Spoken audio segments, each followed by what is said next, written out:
And we are live back again for another Euro 2020 match review. Well, I should say quarterfinal review. We have quarterfinals today, we got quarterfinals tomorrow, and we're going to break these things down, man, as best as we know how to. Okay, I got some, the feed. Got the feed in the back there. Got to make sure the thing sounds right. How's everybody feeling today? It's your boy Dominic Rich and my boy Liam Rich in my lap sleeping, because if he doesn't sleep, you know this thing is not possible. So back again with a bang, back again with another one, and let's talk Euro 2020, man.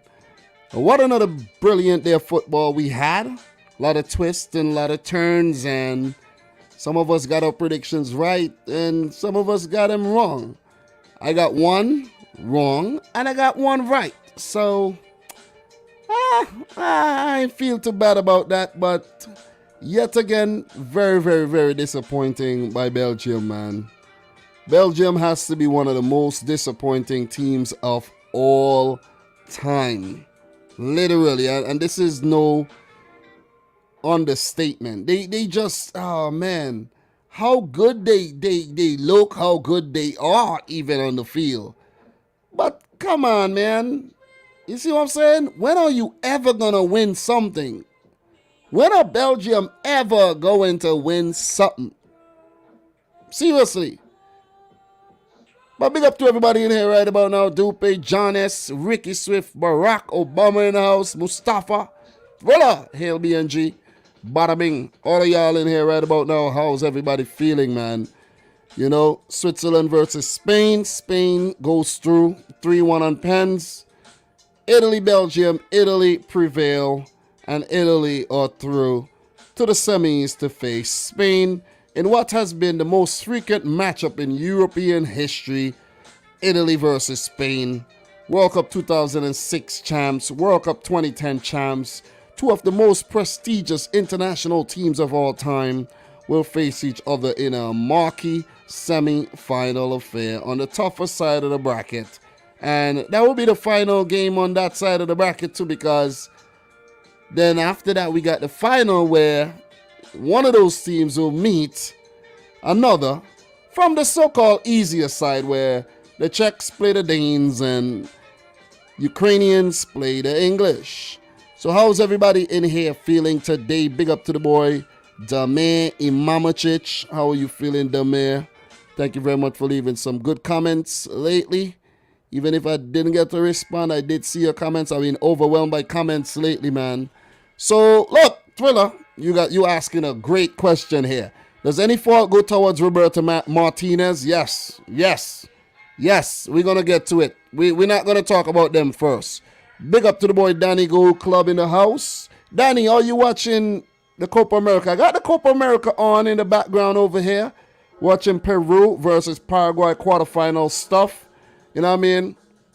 And I have to find some way to go back and watch these Copa America games just for, personal reasons, for when I talk about the South American teams in international, stuff like World Cup and all of that. So I definitely have to go and watch back these games. Guys, you know I love international football. You know I'm one of the main international guys on YouTube, man. You know what I'm saying? So, yeah. Big up to John S in the house who said, man, St. Vincent is losing 1-3. Man, thanks for reminding me, man. I didn't even remember those games we're playing today, to be completely honest. I didn't even remember. I have to touch on those games as well a little later. Might watch the highlights and talk about those. But yeah, thank you very much for the reminder. I did look at the schedule, but I don't think I'll be watching those matches though. I never expected St. Vincent to go in through. Philip Rizik, I did see a comment on the channel as well where you said, why you always undervaluing Lebanon? We just a small country, fam. Listen, man, Lebanon got lucky. I'm telling you. They got lucky because of North Korea. That's why they got through. So, yeah, man. Yeah, we're not going to get too deep into that right about now, though. So, big up to everybody in the house. Make sure you guys smash the thumbs up button for the live stream.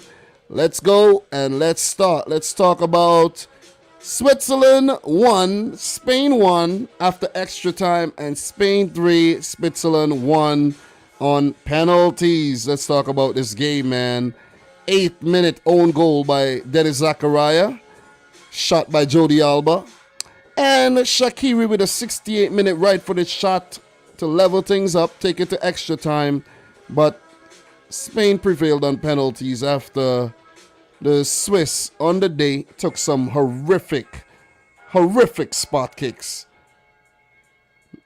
When you compare to what they did against France, it was night and day. All right? But let's break this game down. Let's talk about this match. Let's focus on this one first, guys. And Barack Obama is asking, will he be covering the Gold Cup as well? Yes, I will. I'll try to, of course, the best of my ability. So, look, guys, let us talk. And let's try to focus on Switzerland, Spain right now, okay? We're going to focus on Switzerland, Spain. You guys are going to drop your thoughts on this match only. Let's not talk about World Cup qualifiers. Let's not talk about Copa America right now. Let's not even talk about the game between Italy and Belgium. Let us talk about this match. Let's focus on this, and then we will get to the other game. All right? Let's break it down. Fine. And let's just wait until we finish these two games before we talk about the England, Ukraine, and the Denmark, Czech Republic. We will be doing these things a bit later, guys. You see what I'm saying? And remember, I promised you guys at the beginning of the year that 2021 will be the year where I'll be doing a whole lot of live streams, man. A lot of live streams. So I'll be continuing this format when it comes to the Premier League, where I have been doing it, when it comes to the World Cup qualifiers. And I'm thinking about doing something fresh this season when the new season come around. I will be talking about the Premier League, but I will make it my duty to look at every single league in about the top 6, all the top 6 leagues, not every single league, all the top 6 leagues, and just look at the scores, talk about some games and whatnot. So we're going to do a complete thing. You see what I'm saying? We're going to have a lot of fun this season. We're going to do things differently, okay? We're going to be a different beast this season. All right? So let's get into this, man. Let's get into this fella saying live stream kingpin. Yeah, I'm just trying a little thing, man. I'm just trying a little thing. You see what I'm saying? So, look, Switzerland had to make one change. It was a forced change. Denis Zakaria came in for Granit Xhaka. And Zakaria did not have the best of games because he inadvertently put in that shot by Jordi Alba, which was seemingly going wide. Hence the reason why the own goal was given to Zakaria. Ferran Torres deservedly came in for Gerard Moreno. And Pau Torres in for Eric Garcia. Jordi Alba in for Jose Luis Gaya. Pau Torres has had some suspect games lately, man. Seriously. I just want to put that out there before I forget, before I move on. Pau Torres has been suspect lately. Jordi Alba has been very, very good going forward. Posed one of the most attacking threats for the Spanish team as well. So coming into this game, both teams did play 120 minutes of football where Switzerland pushed the French all the way to penalties and beat them. And for Spain, Croatia did push them all the way to 120 minutes, but the Spaniards prevailed. So brilliant stuff. That the fact that both teams were stretched in the last game and they were stretched by each other once again. This has to take a toll on these players, especially the Spanish players, now that they're still in the tournament. So this is something that we have to actually factor in terms of the next round and the predictions, where the Italians, even though they went the full distance in the round of 16 game against Austria, they did beat Belgium in 90 minutes, right? So Spain got their work cut out for them big time in the next round. Fun fact, Switzerland defeated Spain at the 2010 World Cup held in South Africa, but Spain went on to win the World Cup. So maybe playing Switzerland in a tournament could be a good luck charm for the Spaniards. Big up to the boy, Steve McCullough, dropping a nice fat $9.99 super chat and says, Dom, I'm hella excited for this upcoming season. I love the plans you got coming. Nice. Trust me, man. I'm excited too, and I got some things in the works. I will start warming things up pretty soon, where I'm going to be talking about some transfer news, giving you my thoughts on a few deals that have been finished already in terms of managerial changes, players, like the snake boy Sancho going to Manchester United. All these things I'm going to give you my thoughts on. So we're going to warm things up, and we're going to transition nicely from the international tournaments into the club season. Okay, so nice. And we also will be doing, YouTube just have a new feature where you could do subscriber only live streams, where the people who are trolls or the people who are not subscribed, they won't be able to comment. All right, so look forward to things like that in the future as well. So yeah, let's get back to the game. Definitely do. Spain, of course, came into this game as the favorites, history and all of that, World Cup winner and all of that, Euro 2008, 12 winners and all of that. They came in well, but the thing is, you couldn't write off the Swiss, seeing that they knocked out the world champions, France, all right? And we will talk a bit about France today. We will talk a bit about, somebody please remind me, Marlon Dolly, how are you doing, bro? How's MW Trolley, Palomo, everybody in here doing? Chicken Man, everybody, Michael Talbot. Guys, please remind me to talk about France a little later and talk about Adrien Rabiot and his mom, Veronique Rabiot. And I did talk about Adrien Rabiot early on in the tournament. You guys must remember I talk about how this guy is so childish, and he shouldn't even be playing for the freaking French team. Seriously. And in other news, guys, Peru are 2-1 up against Paraguay in the quarterfinal. 42nd minute of that Copa America match going on right now. I got it playing in the background on the TV. The room is hella hot because I have so many things running. I got a PlayStation, I got a TV, I got a big ass screen, I got a laptop, I got a camera, I got a freaking tower down here, and a small ass fan. The fan is actually the smallest thing. Trying to kill off these heat sources, and it's being freaking decimated. All right? So big up to the boy Zachary Leahy as well. How you doing, Zachary? Look, let's talk. Corner in the 8th minute, not dealt with. Fell to Jody Alba, whose shot was deflected off Zachariah.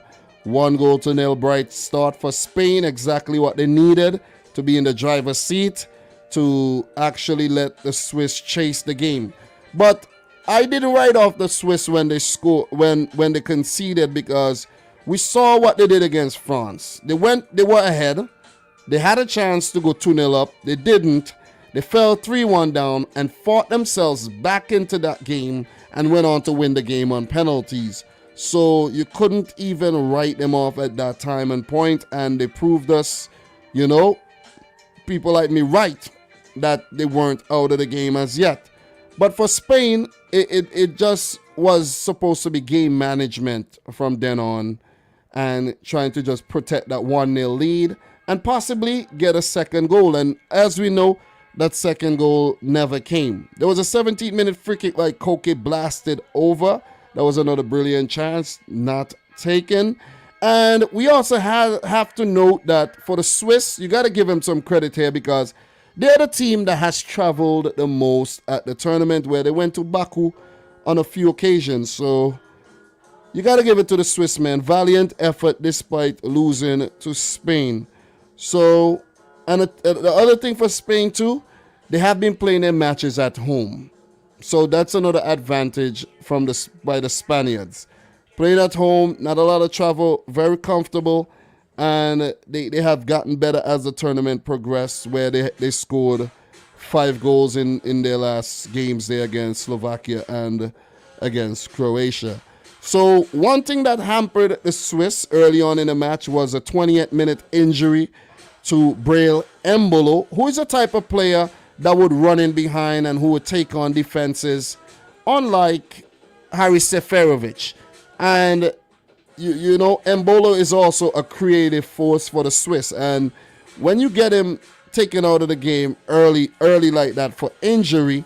And Vargas, who's a player that would more come on in the later stages of the game and take on tired defenders, it was a big loss for the Swiss, man. I think a lot of things went against the Swiss on the day. A lot of stuff.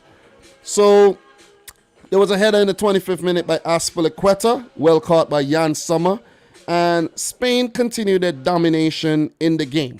But there was a 30 to 48 minute period where Switzerland played well and they had a few sporadic attacks, which was well dealt with by the Spanish defense.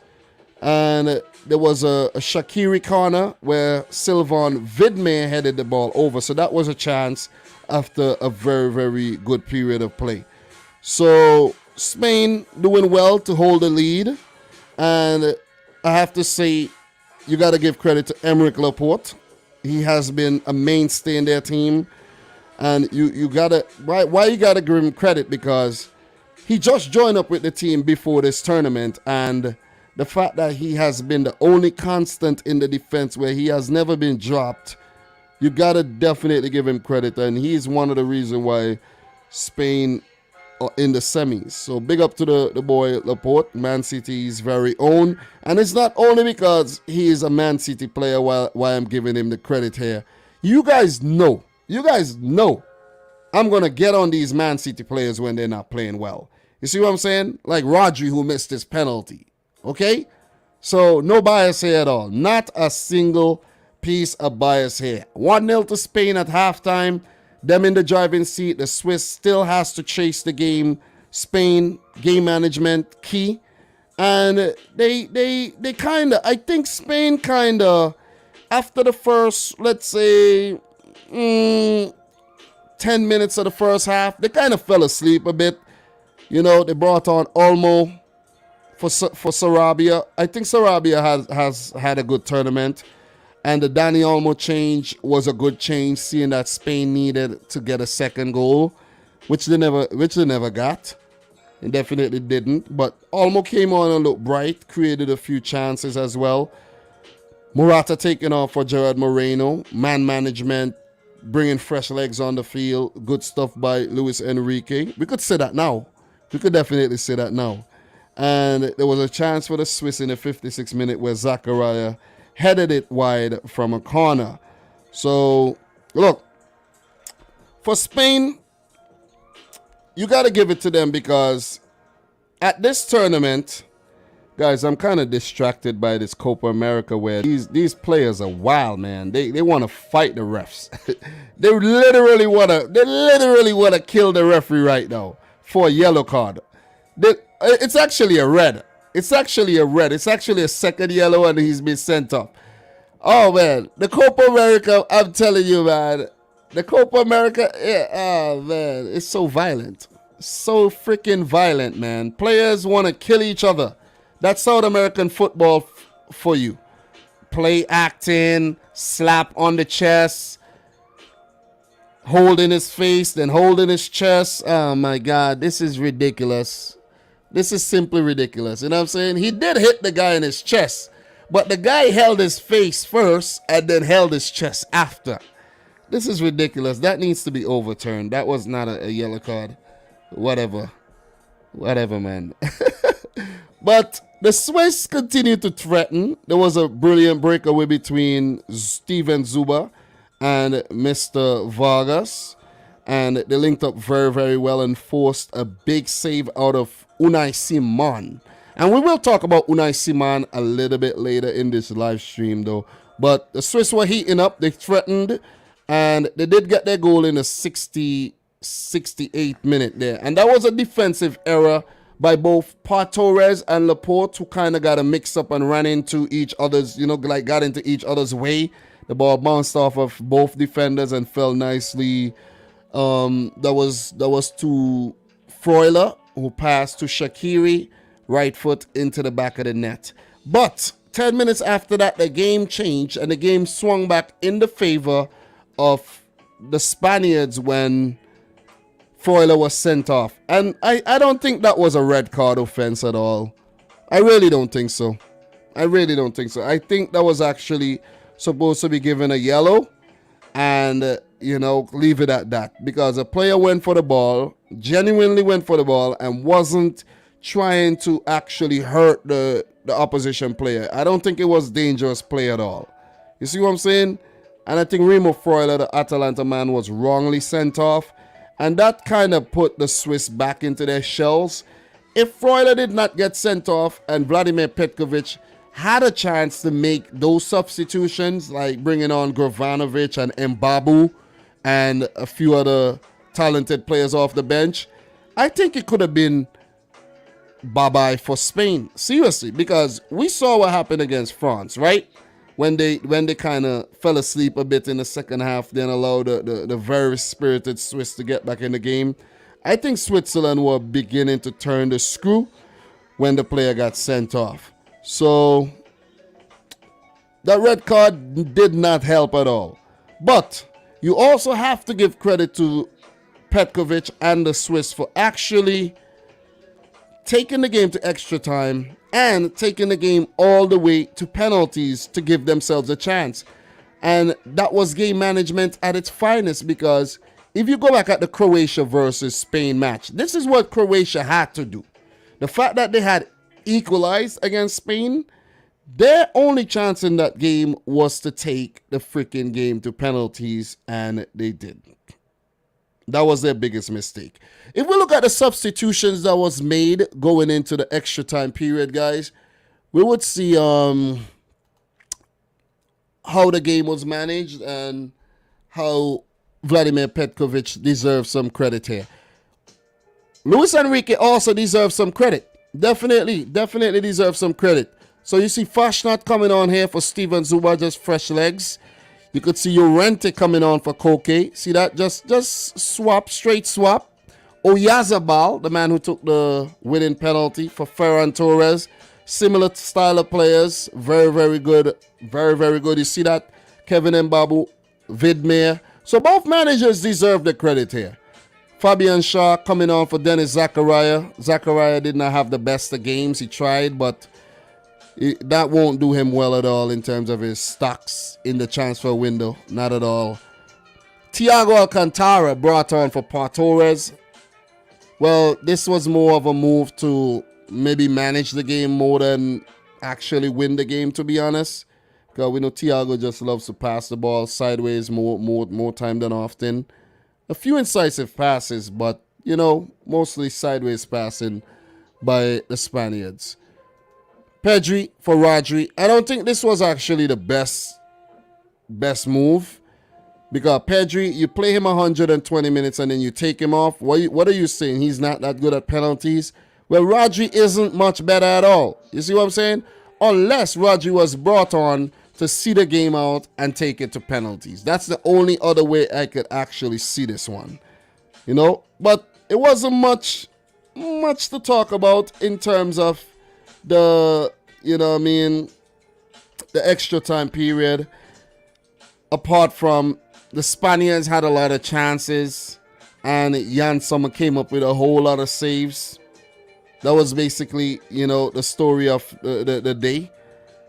And Jan Sommer deserves the credit. I think if Spain had lost that game, they would have thoroughly deserved to lose the game.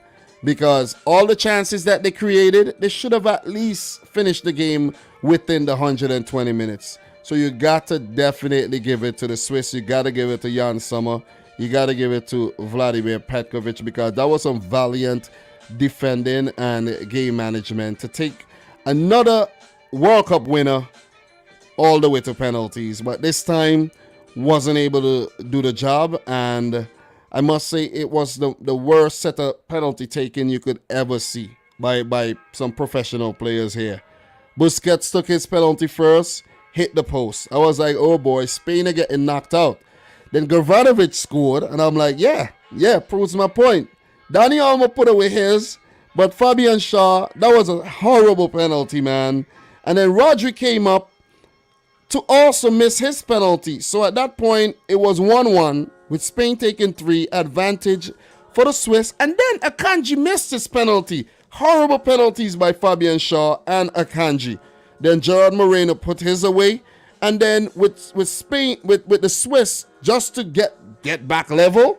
All you need to do, put the penalty in the back of the net, and then Vargas blasted his over. That was a horrible, horrible, horrible penalty, man. And with Oyarzabal stepping up, needing to score to win, he did the job, and Spain prevailed. You also got to give it to Thiago Alcantara for consoling the young forward there, midfielder Vargas, Ruben Vargas, after he was distraught, when he was distraught after missing his penalty. So classy stuff by Thiago Alcantara there, man. You know what I'm saying? I know I criticize him a lot, but you got to give him some credit for that one. So Spain wins 3-1 on penalties, but I'm not going to say it was the most polished performance by Spain at all. But guess what, guys? In the end, a win is a win, right? A win is a win. A win is definitely a win. And you got to give them credit for actually pulling things back after they were given the lifeline in the penalty shootout and going on to win it. So, look, Luis Enrique brought 17 players to the tournament who has never been at a big tournament before. So, you got to give the team credit. And this is something that actually I was talking about. And this is the only doubt I had for this team. They didn't even bring a Real Madrid player at the freaking Euros. They brought all these inexperienced youngsters. They brought in Laporte. And the fact that they're in the semi-final, they deserve some credit, man. They definitely deserve the credit. We got to talk about Pedri, man. Pedri, what a freaking player. What a player. The man has already played about 60 games this season. Plus, he's going to the Olympics. Jeez, man, what an engine. What an engine for an 18-year-old player who is the youngest ever player to start a knockout match at the Euros. So you got to give it to Pedri. He is on course.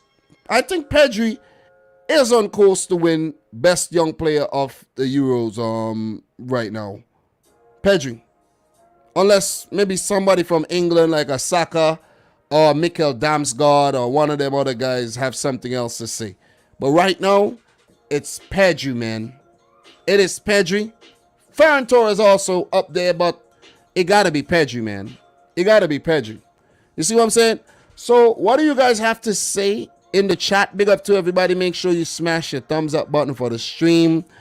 That's my thoughts on the game. That's my review. Those are my notes. This is what I have to say. Now, I want to hear what you have to say. Just to reiterate, I think Spain, they were very wasteful. Very, very wasteful, just like they were against Sweden. And I think they lucked out. A win is a win, but I think they lucked out. They lucked out.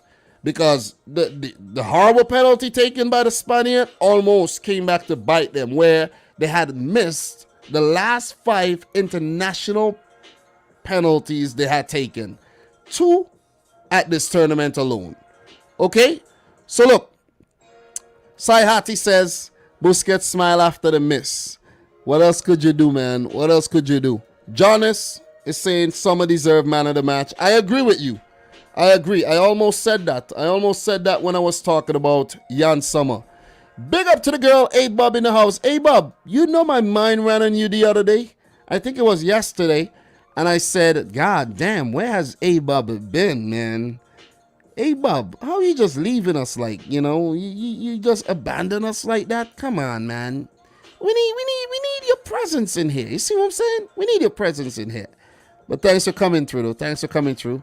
That girl, A-Bob, from the Spice Island of Grenada, found herself all the way down under in Australia. Weird one, right? A weird one. But look, I'm gonna be reading your comments right now. So if you have anything of quality to say, please leave it in the chat. That's what we're gonna be talking about right now. Your comments, all right? So I won't be scrolling up too far. So if you had anything to say and you said it already, drop it. And guys, remember, super chat comments always gets priority. So don't blame me if I miss your comment, okay? Don't. Anyways, let's go. So Sam is saying they are overusing Pedri. He's going to get burnt out. Give the kid some rest. All right, so look, the thing about that, right? The whole thing about when you're 18, you want to play. You don't really get tired like that unless you strain something and you just gotta take a rest. But apart from that, nah, man, the kid don't want no rest. The kid wants to play, and he wants to play. He doesn't want to stop, and that's youthful zest for you. You see what I'm saying? That is youthful zest. But it's a great point, but I doubt the kid wants to rest. I really doubt. Because what if he rests, right? What if he rests and then he loses his place in the team? You see what I'm saying? Competition is stiff, man. It's real stiff. It's real stiff. So, big up to the girl. Hey, Bob, dropping the $5 Australian dollars. Says, forgive me, Dom. You know I always support. Yeah, man. Yeah. You're forgiven. You're forgiven. You know, no need to go down on your knees and beg for forgiveness, man. You know what I'm saying? Get up. You know what I mean? Don't do that. But thank you very much. So, Sam says, Pedri played every single match for Barca last season. He looked tired towards the end of the season. Well, apparently he ain't. Apparently he ain't tired. You see what I'm saying? Apparently he ain't. So, what else we got here in terms of comments, quality comments from y'all? Remember, without you guys, there will be no stream, okay? So your comments is appreciated. Michael Talbot, I think Spain is in a transitional period right now. Yeah, they are, but they're transitioning nicely. Nicely. This is how you want to transition. This is how you want to segue from one, let's say, one older squad to a newer squad. You see what I'm saying? So, Thriller is saying, damn, I totally forgot there's an Olympic tournament this year. I know, man. I don't know if I'll be covering that, to be honest. Palomo, Dom, will you hit us with them facts? Yes, I will. I will definitely hit you with the facts. And some factual things that I'm going to hit you with right now are some stats from the match where when I said Spain were wasteful, they were wasteful. In 120 minutes, they had 28 shots at goal, 10 on target, 1 in the back of the net. 10 on target out of 28, right? And this is what could hurt them when they come up against the Italians. I don't know if they'll be able to get 28 shots off at them Italians, but you have to take your chances because from what we learned so far about the Italians, they are taking their chances. Switzerland, 8 shots at goal, 2 on target. Spain dominate in possession with 73%, comparing to a paltry 27% from the Swiss. We know the Spaniards are the best passers at the tournament. We know that. Tiki-taka football, 970 passes with a 90% pass accuracy. Amazing. They had 13 corners, and there was only one yellow card foul. One yellow card. What do you call it? Oh man, losing the words here, man. Infringement. One yellow card for the infringement. So look. Dominant performance by Spain, but you have to laud the grittiness. You got to talk about the pragmatism of the Swiss. Vladimir Petkovic, man, you know, you deserve some plaudits. And the Swiss team, if you go back to the Nations League where they were very, very good, the first edition of the Nations League, the Swiss team, they're a very dangerous bunch, man. Always has these talented players in their team. But on the night, they just did not have the endurance and the quality to upend Spain.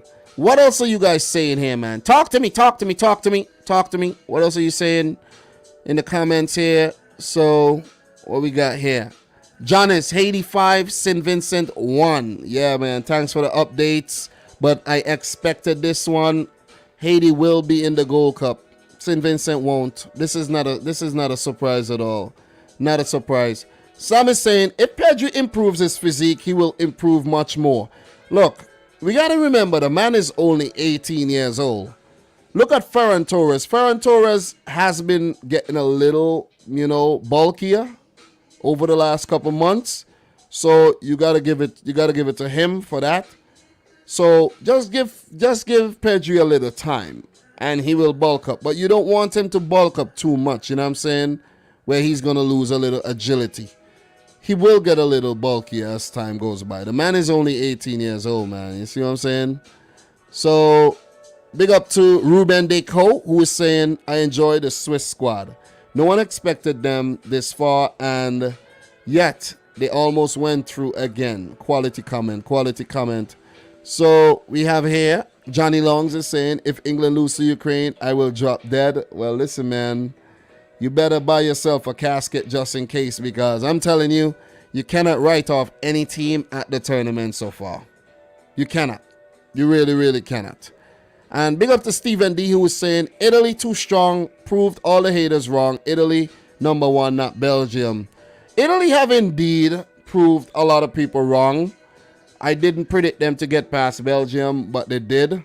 And they deserve all the credit, man. They really do. And I will talk more about Italy when I actually get to that game. So some is saying, no, I don't want to bulk up like Adama Traore. Oh, man. Stephen D, we will talk about this game. We're not touching on this right now. Just hold the horses a bit. We will get to the Italy-Belgium game very, very soon. But we don't want to be all over the place with the review. We're still talking about Spain. We're still talking about Switzerland. Let's give those teams the credit they deserve. And then we will get to Italy versus Belgium, where I have a mouthful. So let's take everything in its stride. Let's not get too, ahead of ourselves here. You see what I'm saying? So look. Max is hitting us here with a comment here. Maybe now people finally stop underestimating Switzerland. Of course, man, this Euro has taught us a lot. Definitely taught us a lot, because I'm telling you, I wish I had seen the Euros before I predicted for the World Cup, because now there's a few things that I wish I may have changed for my World Cup predictions. But, you know what I mean? I guess it is what it is, man. You know what I mean? No regrets there. No regrets when it comes to that. So, Michael Talbot, Switzerland played great, even with 10 men for the last 45 minutes. You see? Yeah, this is something that we are, and this is another great comment. You see, sometimes when I have things written down, but I forget to mention it, you guys come in with some very, very good comments, and I do appreciate that. You see what I'm saying? Because when you look at what the Swiss did, they were actually able to play with 10 men and see off Spain. You got to give them credit for that. They deserve all the credit for that. And not only they saw Spain off, they almost won the game. You see what I'm saying? Almost won the game.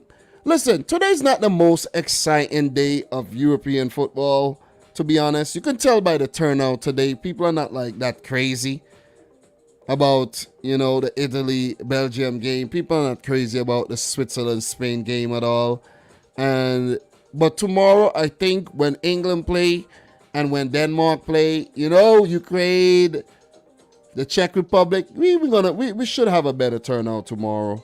But I appreciate everybody who's in here right about now. I hope you guys already smashed the thumbs up button. Let me do a quick like check to see what's going on here. 45 likes. Come on, guys. We could do better. Let's get the video up to 75 thumbs up. We have 84 people in here. And I could bet every single penny that all of y'all did not like the video. All right? So, look. Let us talk. Let us continue. Let us talk. Stephen D, as an Italian fan, much love and respect to, what is that? Switzerland. Yeah. Well said. So, look. We will talk about that, Alexander. We will talk about this. So save this comment. We will touch on that. We will definitely touch on all of these a little later. All right. So let's hit you with some up to stats. You see what I'm saying? And guys, I will be looking to improve the stats I give you in the future. And I think I might have to try another site where I'm going to get some stats in terms of in-depth player analysis and all that good stuff. Like give you guys more insight on how a player did during a game and all of that. Like just for example, right?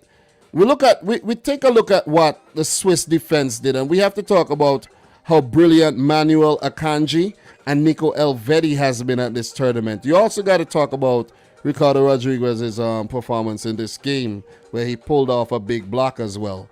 But if you go to Akanji, right, and you check his performance in this game, right, he had 5 clearances, 1 block shot, 4 tackles. He was dribbled past twice, which is not a great thing, but, you know, he won ground duels 1, 6 out of 9. Aerial duels 1, 3 out of 3. He only lost possession 3 times.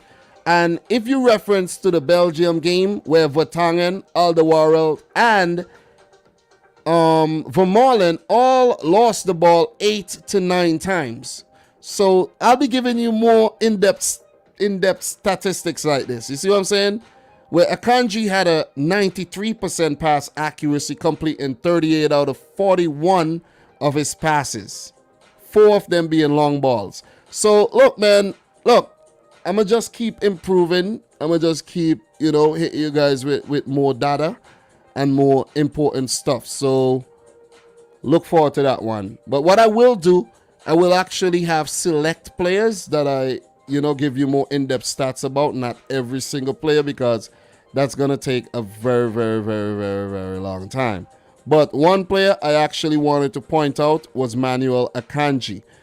You see, so another player to point out is also Jan Sommer, who had 9 saves. 9 from inside the box in the game, and who saved the penalty as well. He had 70 touches of the ball, so he was highly influential in this run that the Swiss made, and you have to give Jan Sommer the credit. So look, we're on Up to Joe. Might as well call myself Up to Dominic. You see what I'm saying? You feel me? So look, just to give you guys some up to stats on this one, I'm gonna go scroll down a bit, and we're gonna talk a bit about some of these up to stats where we do learn a lot of new things, and I hit you with some value, which is very, very important in the analysis of these games. So all right, so we're gonna go back up. Up to Joe was touching a bit on some club stuff there, but we don't want to talk about that right about now. We will get to that in another live stream. So let's talk about this right here. All right, 4. This is Switzerland's 4th quarterfinal appearance in a major tournament, World Cup and Euros, and their first at the Euros. They have lost their previous 3 such games, 3-2 versus Czechoslovakia in 1934, 2-0 versus Hungary in 1938, and 7-5 versus Austria in 1954. Hungary! 7-5, guys. 7-5. Oh, my God. 7-5. And look, if you're in here right now, man, listen, don't go nowhere. We'll be here for a while, all right? We ain't in no rush. We ain't going nowhere. We got to finish this one off. When I'm done with these up to stats, this one will be over. And then we'll go into the game between Italy and Belgium. And then we'll go into the games tomorrow where we could take some time to do this one as well. Okay, so don't go nowhere. Big up to everybody in the house right about now. Take a seat, grab a snack, grab a beverage, and relax. Participate as well. All right, we got a stat here. 5. Pedri is only the 2nd European player in a major tournament history, World Cup and Euros, to start as many as 5 such matches at the age of 18 or below, after Northern Ireland's Norman Whiteside, who started 5 times when age 17 at the 1982 World Cup. Innate. There's also a very, very interesting stat on Norman Whiteside that I'm not going to get into right now. I just can't remember what it is. But I could remember talking about Norman Whiteside before. Maybe he's the youngest player ever at a World Cup or something. But I could remember this player, Norman Whiteside. Wow, baby. But big up to Pedri. I think if Pedri continues on that trajectory, he will definitely be one of the elite players for Barcelona and for Spain going into the future. So big up to the boy Pedri, man. And what's nice about Pedri too, guys, he has such a beautiful name. You see what I'm saying? It's a lovely football name. That's not his real name, but Pedri. And I remember talking about Pedri's move from I think it was Almeria, if I'm not mistaken. Pedri moved from, and he moved to Barcelona, and it was such a paltry, it was such a small fee that Barcelona got him for. And his name is Pedro Gonzalez Lopez, right? And yeah, Las Palmas, actually. Las Palmas, not Almeria.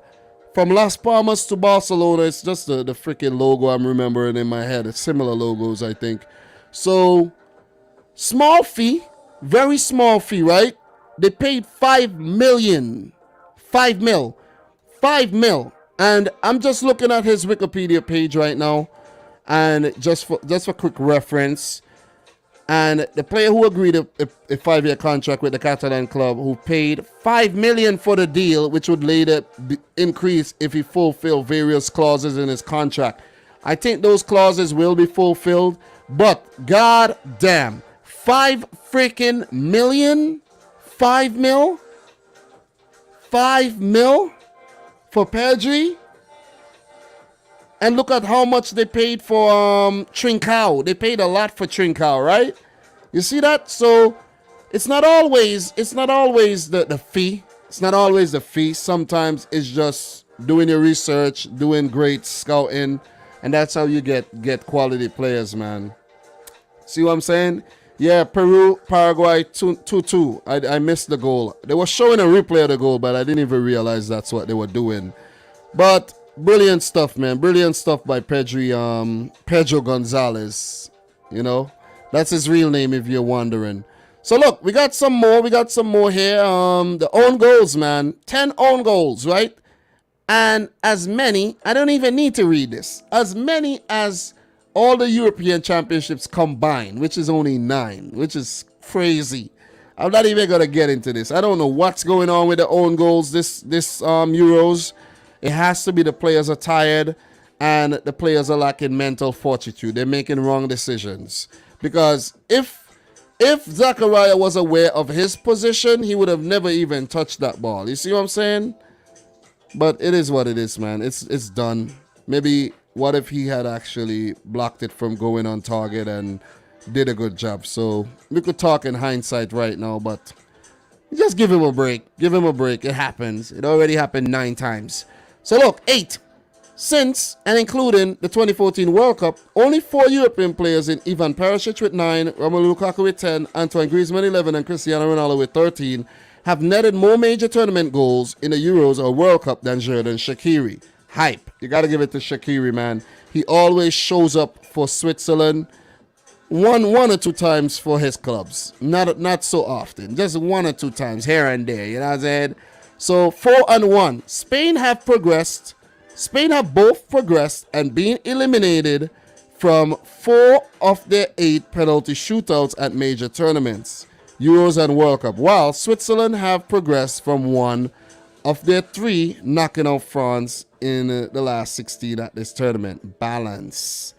All right. So what else we have here?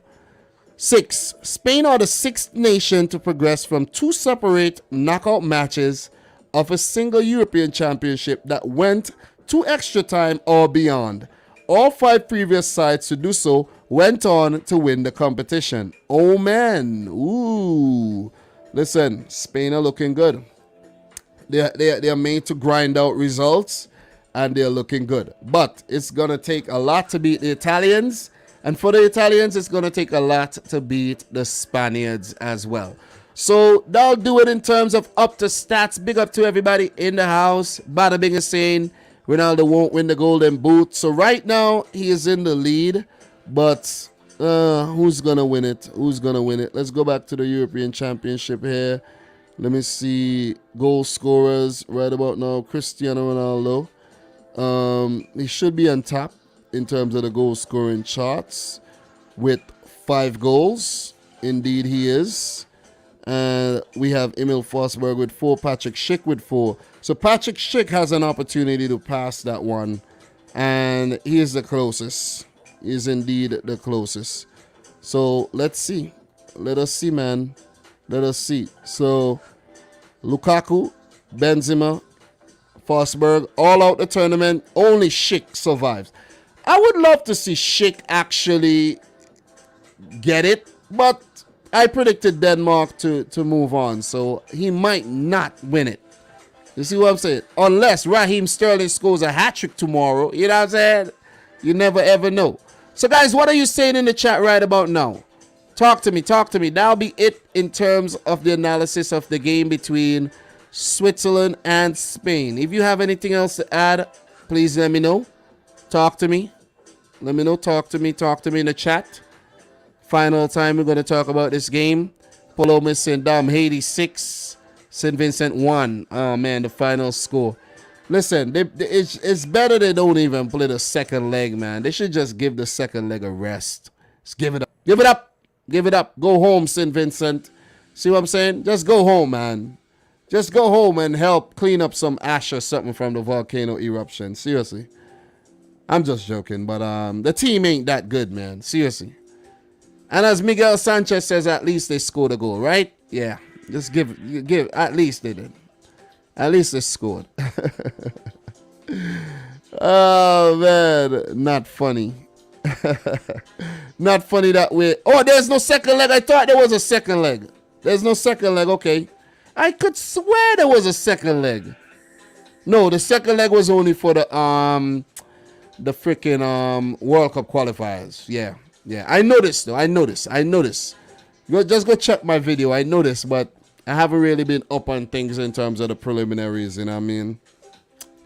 Just been occupied with the Euros. All right, guys. So what are you saying? Is the volcano still erupting? Nah, it's not. It's not. It's done. It's done. Unai Simon, thank you very much, man. Thank you very much. This is something that I have to touch on before I move on. You have to give it to Unai Simon, man. He's tough. He's very tough. He pulled off some big saves in the game, and to go to the penalty shootout and pull off 2 huge saves after what happened against Croatia. This is what you call redemption. This is what you call bouncing back. You see what I'm saying? This is, you know what I mean? He was known for the wrong things against Croatia, but star of the match, Unai Simon. Well deserved. Well deserved, man. You see what I'm saying? Sam is saying Pau Torres gifted Switzerland the equalizer. Yeah, mix up with him and Laporte there. And as I said, Pau Torres has not been good at this tournament at all. Big up to MW Choli, who says, feel better and better about the Denmark versus Czechs. I think Denmark's broader bench and 5 to 6 subs in the head will be to our advantage. Expect a close match, but in the end, we will dominate. All right, we will get to that one pretty soon. We will talk about that one pretty soon. So what else we have? You know what I'm saying? Rayhan is saying, it's crazy how knowledgeable you are about football in general. Just wanted to say. Thanks, man. Thanks. I think I could be a lot better, but I try, man. I try. Thank you very much. That's a nice comment. You see what I'm saying? Oh, man, you're so nice. You see what I'm saying? Guys, make sure you smash the thumbs up button. We need 12 more to hit 75. It's been a more low-key live stream today. Not hyped up as the usual ones. But I'm fine with that. It's going fine. And it's going nice and smooth. Alright, so what we're going to do, guys, we're going to segue nicely, very nicely into the other game. Badang, bada bing. Big up to Bada Bing in the chat as well. Look, Bada Bing. Let's talk about this one. Belgium, Italy. First, I want to hear what you guys have to say. So I'll be reading comments right now. Talk to me, guys. Talk to me. Congrats to Luis Enrique and Spain, but we're going to move on from that one, where the winner would have went on to meet, I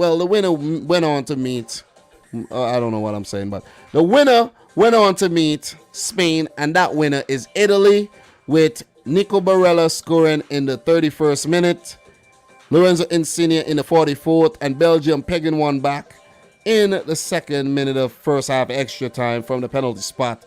Romelu Lukaku keeps scoring them for Belgium. By the time we get around to the World Cup, Lukaku might have 100 international goals. So look, man, Adi Mola, look, man, talk to me. I'm reading comments right now.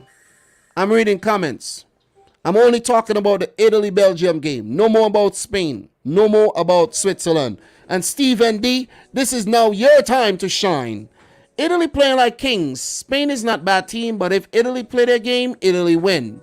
Listen, man. Listen, just to touch on your comment, just to add on, Italy, oh, man. What a team. What a team. I did water team. Fluid. Like water. Listen, fluidity, man. Fluidity at its finest, man. Listen, still have their identity. Very defensive. In the fact that you have Chiellini and Bonucci at the back, right? Rocks at the back.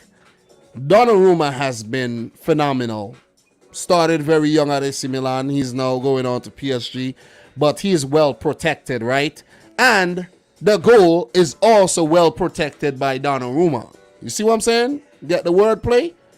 And then you have Spinazzola on the wings. He picked up an injury. He has been brilliant. One of their bright spots at the tournament. And then you have Di Lorenzo, who was playing third-tier football a couple seasons ago. You see what I'm saying? See how good this team is? You have Jorginho in the midfield, who nobody gives any credit at all. He could go on to win another major trophy after winning the Champions League with Chelsea, right? And then you talk about the talent of Verratti and Nico Barella, who linked up brilliantly for that goal. You see what I'm saying? You see? So the team is defensively sound, but going forward, very, very, very brilliant, where it seems like the team is like a three-headed monster, right? A defensive head, a midfield head, an attacking head, and then all brains are linked together by Roberto Mancini. You see what I'm saying? And the team has just taken on a whole new identity, and they're playing some ridiculously good football. All right? And that's why Steven says Italy are playing like kings. And indeed, they are. All right? Sam is saying the pen for Belgium was a joke. I do not agree with that. I think Doku's speed got the better of Di Lorenzo. And, you gotta give a penalty for that. You have to. You see what I'm saying? You have to. So, Bekir Pessi is saying Italy in the final. Sam, Belgium defense are too old. Listen. Do you guys want some stats or what? Do you guys want stats for your head top? I'm going to analyze this game a little differently. I will. Definitely do. I will check my notes, but I'm reading your comments. I'm analyzing your comments right about now. Okay? And I'm going to give you guys some stats here for this defense, right? Thomas Vermaelen, right? Thomas Vermaelen, who I think could have done a lot better for that Nico Barella goal. Too standoffish. If you go back and you check the replay, it was Vermaelen, Torgan Hazard, who's not a defender, and it was Vertonghen watching Barella just dice him up. You also have to give credit to, Verratti for his speed and recovering that ball, and for him actually passing that ball to Barella. And Barella's resilience, Barella just actually, his burst of pace going through the slow ass defense that and this is something that I'm very, very critical of Roberto Martinez. I've been talking about this, and you guys know this. I've been talking about the inclusion of Boyata or Denaya, and preferably, in my opinion, Dedrick Boyata should have been playing. Vermaelen should have never started any of these games. The only reason why Vermaelen should have came on the field was for some minutes or to just consolidate a lead. He should have never started. The defense is too slow, and they got overran. Okay? They got overran. If you look at the Insigne goal, the defense was so standoffish, allowed Insigne. They didn't do their homework, it seems. You did not do your homework. Insigne plays on the left, he cuts in on his right, and he scores these goals all the time for Napoli. Do your homework, okay? Thierry Henry, Roberto Martinez, do your homework. Players, do your homework. You see what I'm saying? They're not doing their homework. If they did, they would have known. But that was sheer brilliance by the Italians, though. In attack and in defense. The whole Lukaku goal was just because of Jeremy Doku, where we're dropping. We're gonna read the comment right here from a boy Thriller. Doku is a beast, and we discovered Doku when we were playing FIFA, right, guys. Remember for Salford City, Jeremy Doku. Count Doku. The way him and De Bruyne linked up, oh man, oh my God, the way he just hit the ball and run past you from a standstill. Jeremy Doku is indeed a star. He is indeed a star. And he came back, he came into this game, pardon me, because of Eden Hazard's absence. And this is also something we got to talk about. Would the Italians have prevailed if Hazard was fit? Was Hazard's injury and his fragility managed properly? His frailty, was it managed properly by Roberto Martinez? Listen, I even heard the commentator said, I think it was Taylor Twellman, he said Roberto Martini. I said, yeah, he had to be having quite a few martinis. You see what I'm saying?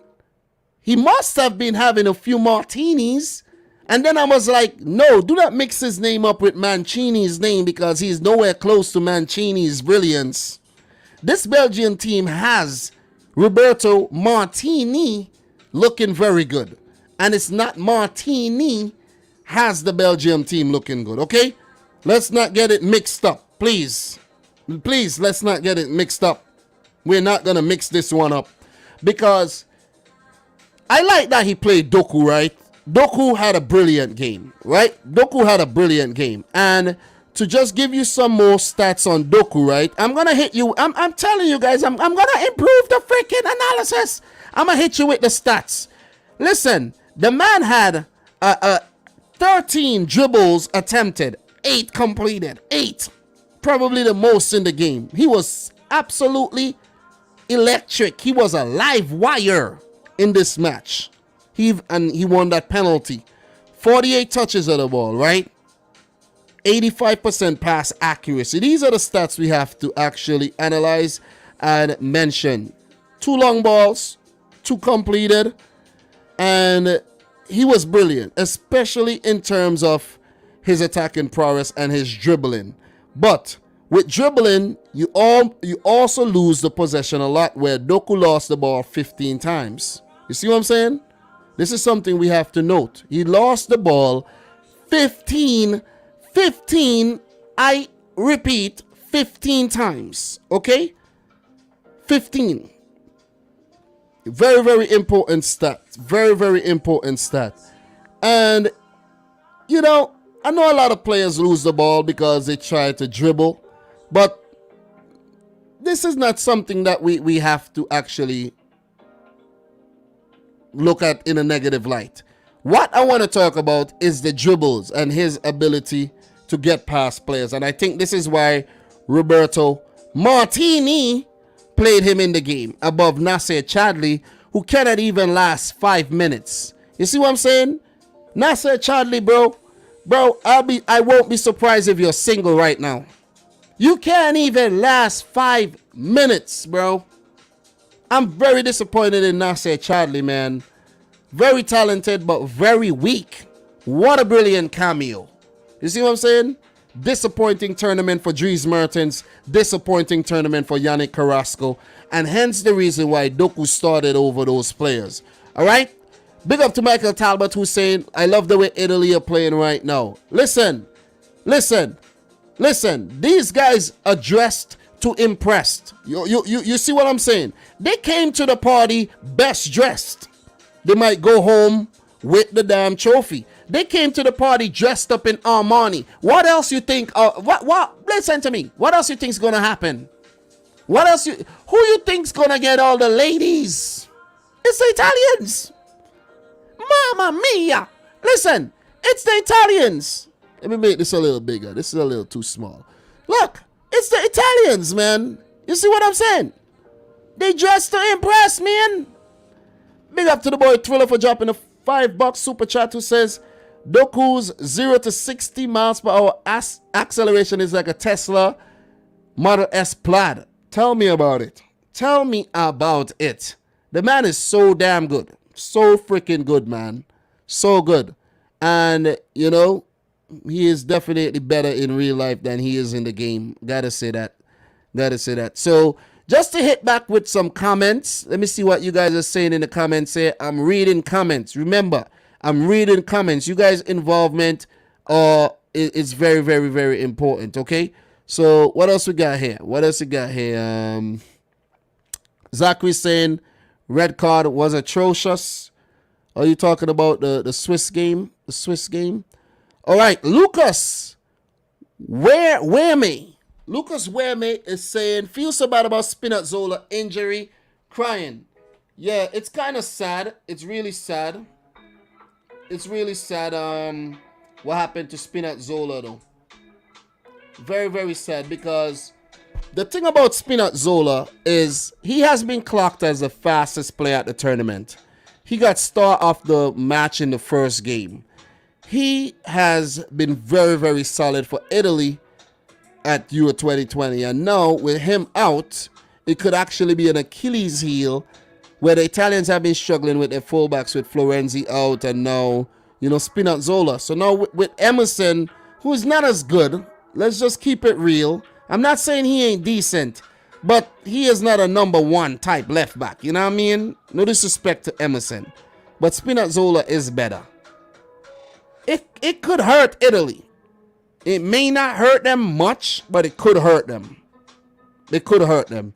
But I think Roberto Mancini would back Emerson to actually play that role and play it well.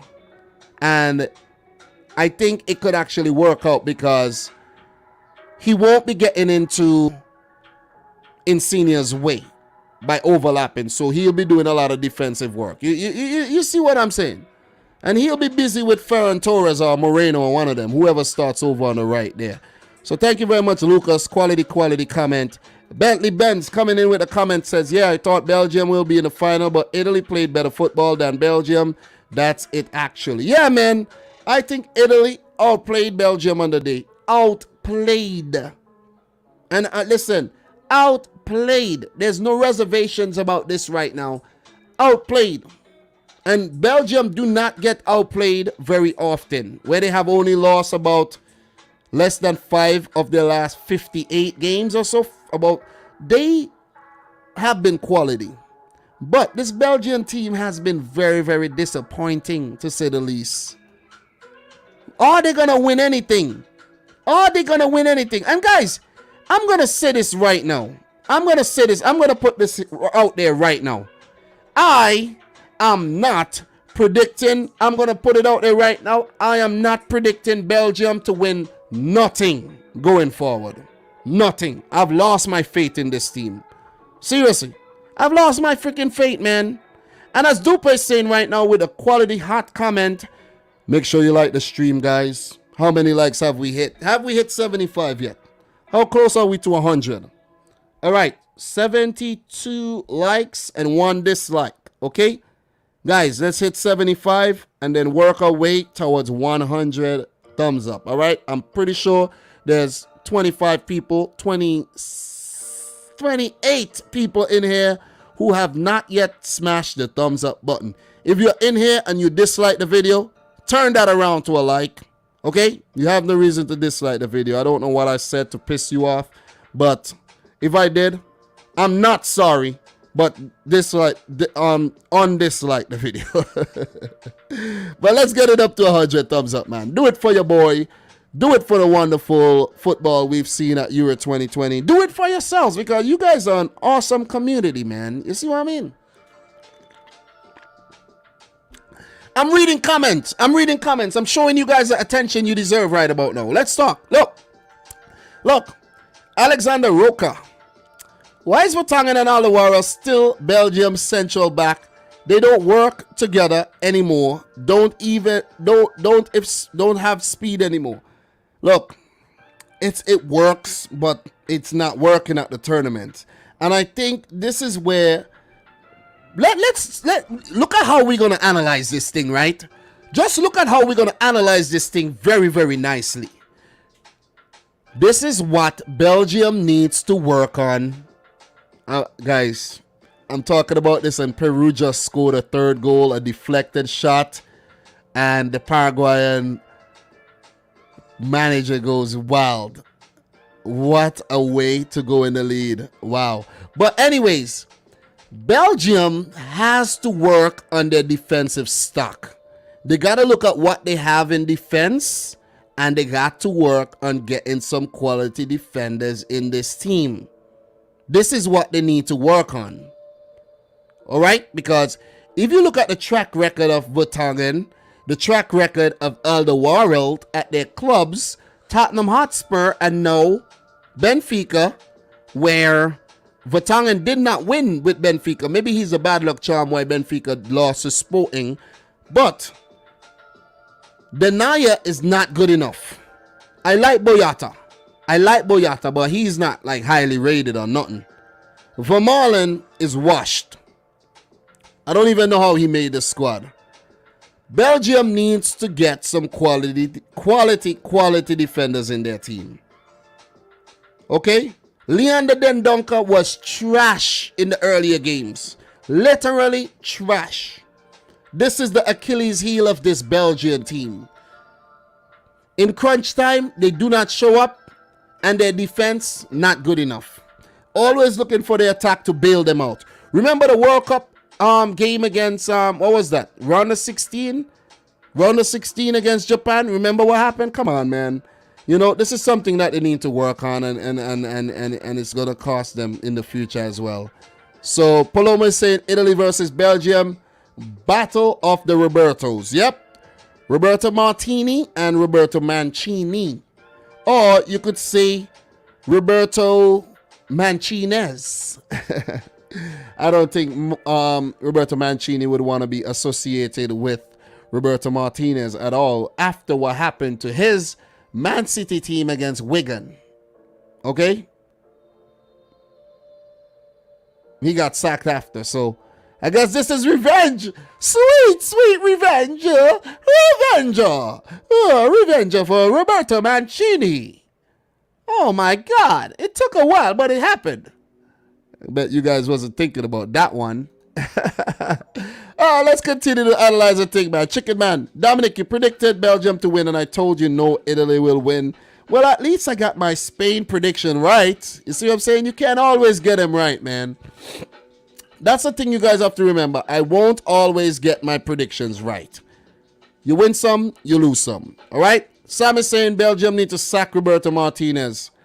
I'm completely behind that. I'm behind it, but they won't. They won't. They'll keep him in charge, and they'll keep effing up at major tournaments.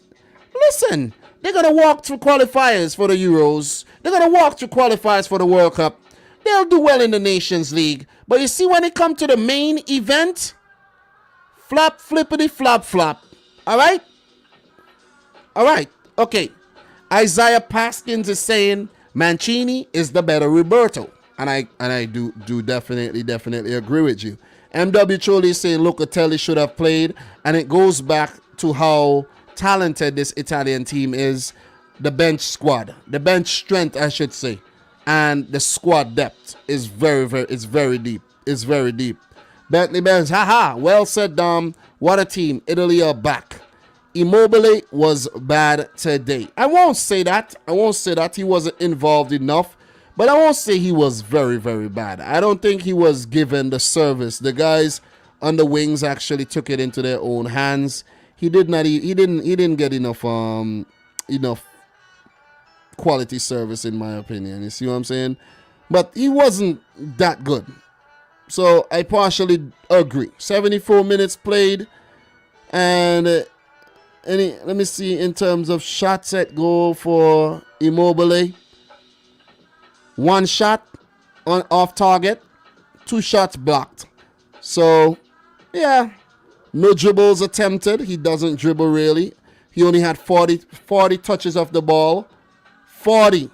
And then there's another red card here where Andre Carrillo gets sent off for Peru, which means that he's going to miss the freaking semifinal. These games are so freaking wild, man. These South American games are so wild. I think the referee just wanted to equalize things and bring both teams down to 10 men. Oh, my God. You see what I'm saying? Carrillo, he's sad he's going to miss. And he's been a bright spot for Peru in the game. But let's go back. We're still talking about Italy, Belgium here. And I'm reading comments. I'm letting your comments analyze the match. So, Malakan is saying, I love my midfield and the bench. We also have Locatelli and Pessina. Yeah, the squad depth is simply ridiculous, man. You have Cristante, Locatelli, Pessina, all on the bench. And you have Jorginho, you have Verratti and Barella. And that was a great goal by Barella, who's showing his all-round ability. And not to talk about the Insigne goal, man. Listen, Insigne is one of the players I've always feared, man. When coming up against Napoli, City against Napoli, this guy is a beast. This guy is indeed a beast.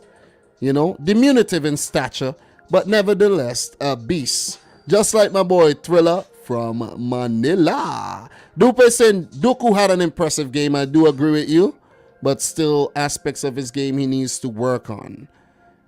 Zachary saying I also feel bad for the injured Italian player. In Spinazzola, he would miss the semis unless there's a miraculous injury. Bentley Benz is saying Nico Morella MVP. I don't know about that one, bro. Don't know. I think Marco Verratti actually played less minutes and has been more impressive. Verratti's not going to score the goals, but he's going to pull the strings. So, another thing, right? Another thing we have to mention. I saw a comment here that actually reminded me of something. But I'll get to it. MW Choli is also making a great point where he says, Italy defense were older than Belgians. Come on, Martin. Come on, bro. Come on. Who's in the Italian defense? It's Bonucci and Chiellini. How many things have these guys won together at Juventus? And how long have they been playing together? You see what I'm saying? The only difference between Vertonghen and Alderweireld and when compared to Bonucci and Chiellini is the things they've won. You see what I'm saying? They're a champion duo, while Alderweireld and Vertonghen are not. That's the difference here. All right? And this coming from Palomo all reminding me of it's Italy. Italy missed the last World Cup. Don't forget that. They missed the last World Cup. And I have to say this has been a very, very good rebound by the Italians. Michael Talbot saying, they're looking good. Echoing my thoughts right about now. Dupe, every time Italy attacked, they looked as if they were going to score. Spot on. Stephen D is saying, Italy have no striker. Immobile was poor, but are still managing to score and win. I actually think Mancini could try Belotti up top, who's actually a bit more mobile. You know what I mean? I unintentionally said that. I didn't even meant to do that, right? Immobile, which means immobile, basically. It's immobile in English, right? His name, he's literally an epitome of his name. He's very immobile. Very, very immobile. Oh, and Paraguay equalized. What a game of football we're seeing here right about now. Paraguay, Peru, 3-3. Both down to 10 men. What a freaking game. These Copa America games are good, Very, very helter-skelter, frantic, want to break each other's necks off. You know what I'm saying? Want to kill the refs. But too bad, man. We can't cover it. We just can't cover it. We will take a look at it when I'm done talking about these games. But we just can't cover it today. We can't cover it today. But, look. Belotti might have to be brought in. They might have to try it with Belotti. But I don't think Mancini is going to change a winning formula, though. He won't. Sam is saying Vermaelen 36, Vertonghen 34, and Alderweireld 32. Look, and that's the thing too. It's a three-prong defense, which means it's older than the two-prong defense that Italy, center-back pairing that Italy actually uses. But as I said, the Italians, they're world-class defenders. You see what I'm saying? I can't say the same about Vermaelen, Vertonghen, and Alderweireld. They're good, but they ain't world-class. See what I'm saying? They ain't world-class. And we know Chiellini, he will go down as one of the best defenders of all time. Where, did you see Vermaelen, Vertonghen, and Alderweireld celebrating? No. But Chiellini and these guys are celebrating every time they win a freaking aerial duel. Every time they clear a ball. You see what I'm saying? So that's the difference. That is the difference here.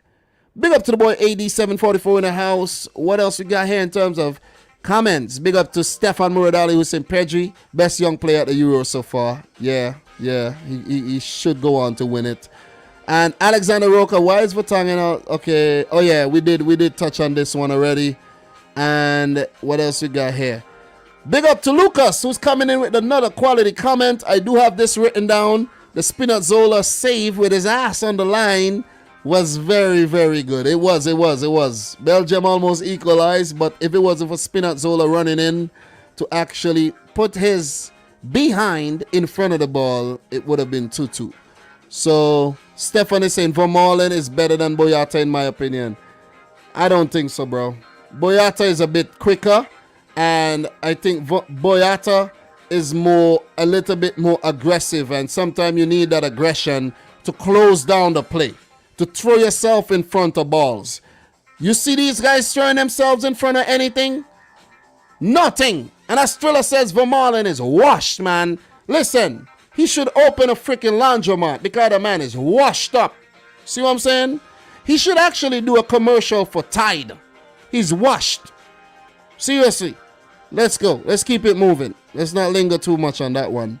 That's a hot joke, but I won't really, linger on it. Let's go. Stefan is saying Boyata makes too many mistakes. Man, I don't know. I don't think so, bro.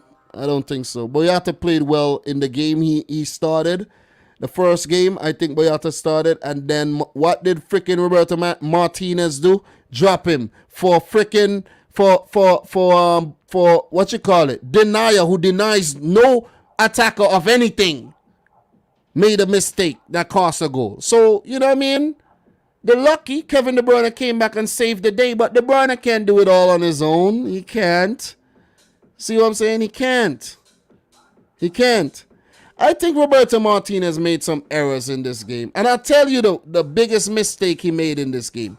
I'm going to show you one mistake he made in this game. One mistake. Bro, Charlie, I don't think it's stupid not to play Locatelli. The defense has so many similar players with dynamism that you don't need a Locatelli. You could actually bring a Locatelli off the bench if you need to and change the game. Look at what Mancini did when he brought on Chiesa and Messina in that game. Right? So, look. See what I'm saying? The squad is very strong. The squad has a lot of depth. And I think he's making the right moves. Hence the reason why they're in the semis. Come on. You know what I'm saying? All right, let me see what you guys have to say here in terms of comments here. All right, I hit these comments already. And what we got here? Sam, Belgian squad are aging now. I've been going up, man. You see what I'm saying? I've been going up in terms of the comments, so that's why I'm so far behind. But I think I did good in terms of reading your comments, man. So, What else we got here in terms of newer comments, man? EFJ, big up to EFJ coming in from New York City, who says Balotelli should have took that contract and Vasco da Gama in Brazil when he had the chance. Now the team is also relegated. Big up to the boy Mario Balotelli, who could have had such a better career, but because of his, I don't know, crazy antics, you could say. You know what I mean? All right, guys, we need 10 more thumbs up to hit 100. Let's do it. Let's hit 100 thumbs up, and then we work towards 200. Let's go. 1 hour, 25 minutes into the stream, and I've been reading your comments, and yeah. So, Placharo Dom, any thoughts on USA not bringing the A squad in the Gold Cup? No thoughts. I didn't see the squad yet. I have to look at the squad. The Gold Cup, I don't know, man. It might be a little low-key this time around. I will still cover it for covering's sake, but it won't be I don't think it'll be the craziest Gold Cup in terms of from a U.S. perspective. That team listen, I could already see the team. I'm using my sixth sense, and I could already see the team. They won't get too far. You know what I mean? So, yeah. So, off topic. But congratulations on St. Vincent's first Gold Cup goal to the year. They did qualify for the 1996 Gold Cup. They didn't score, right? They didn't score. Oh, man. Thanks for coming in with the hot stat.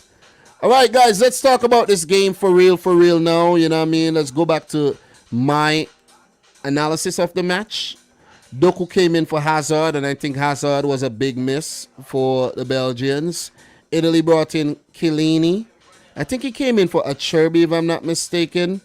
And we had Chiesa in for Domenico Berardi.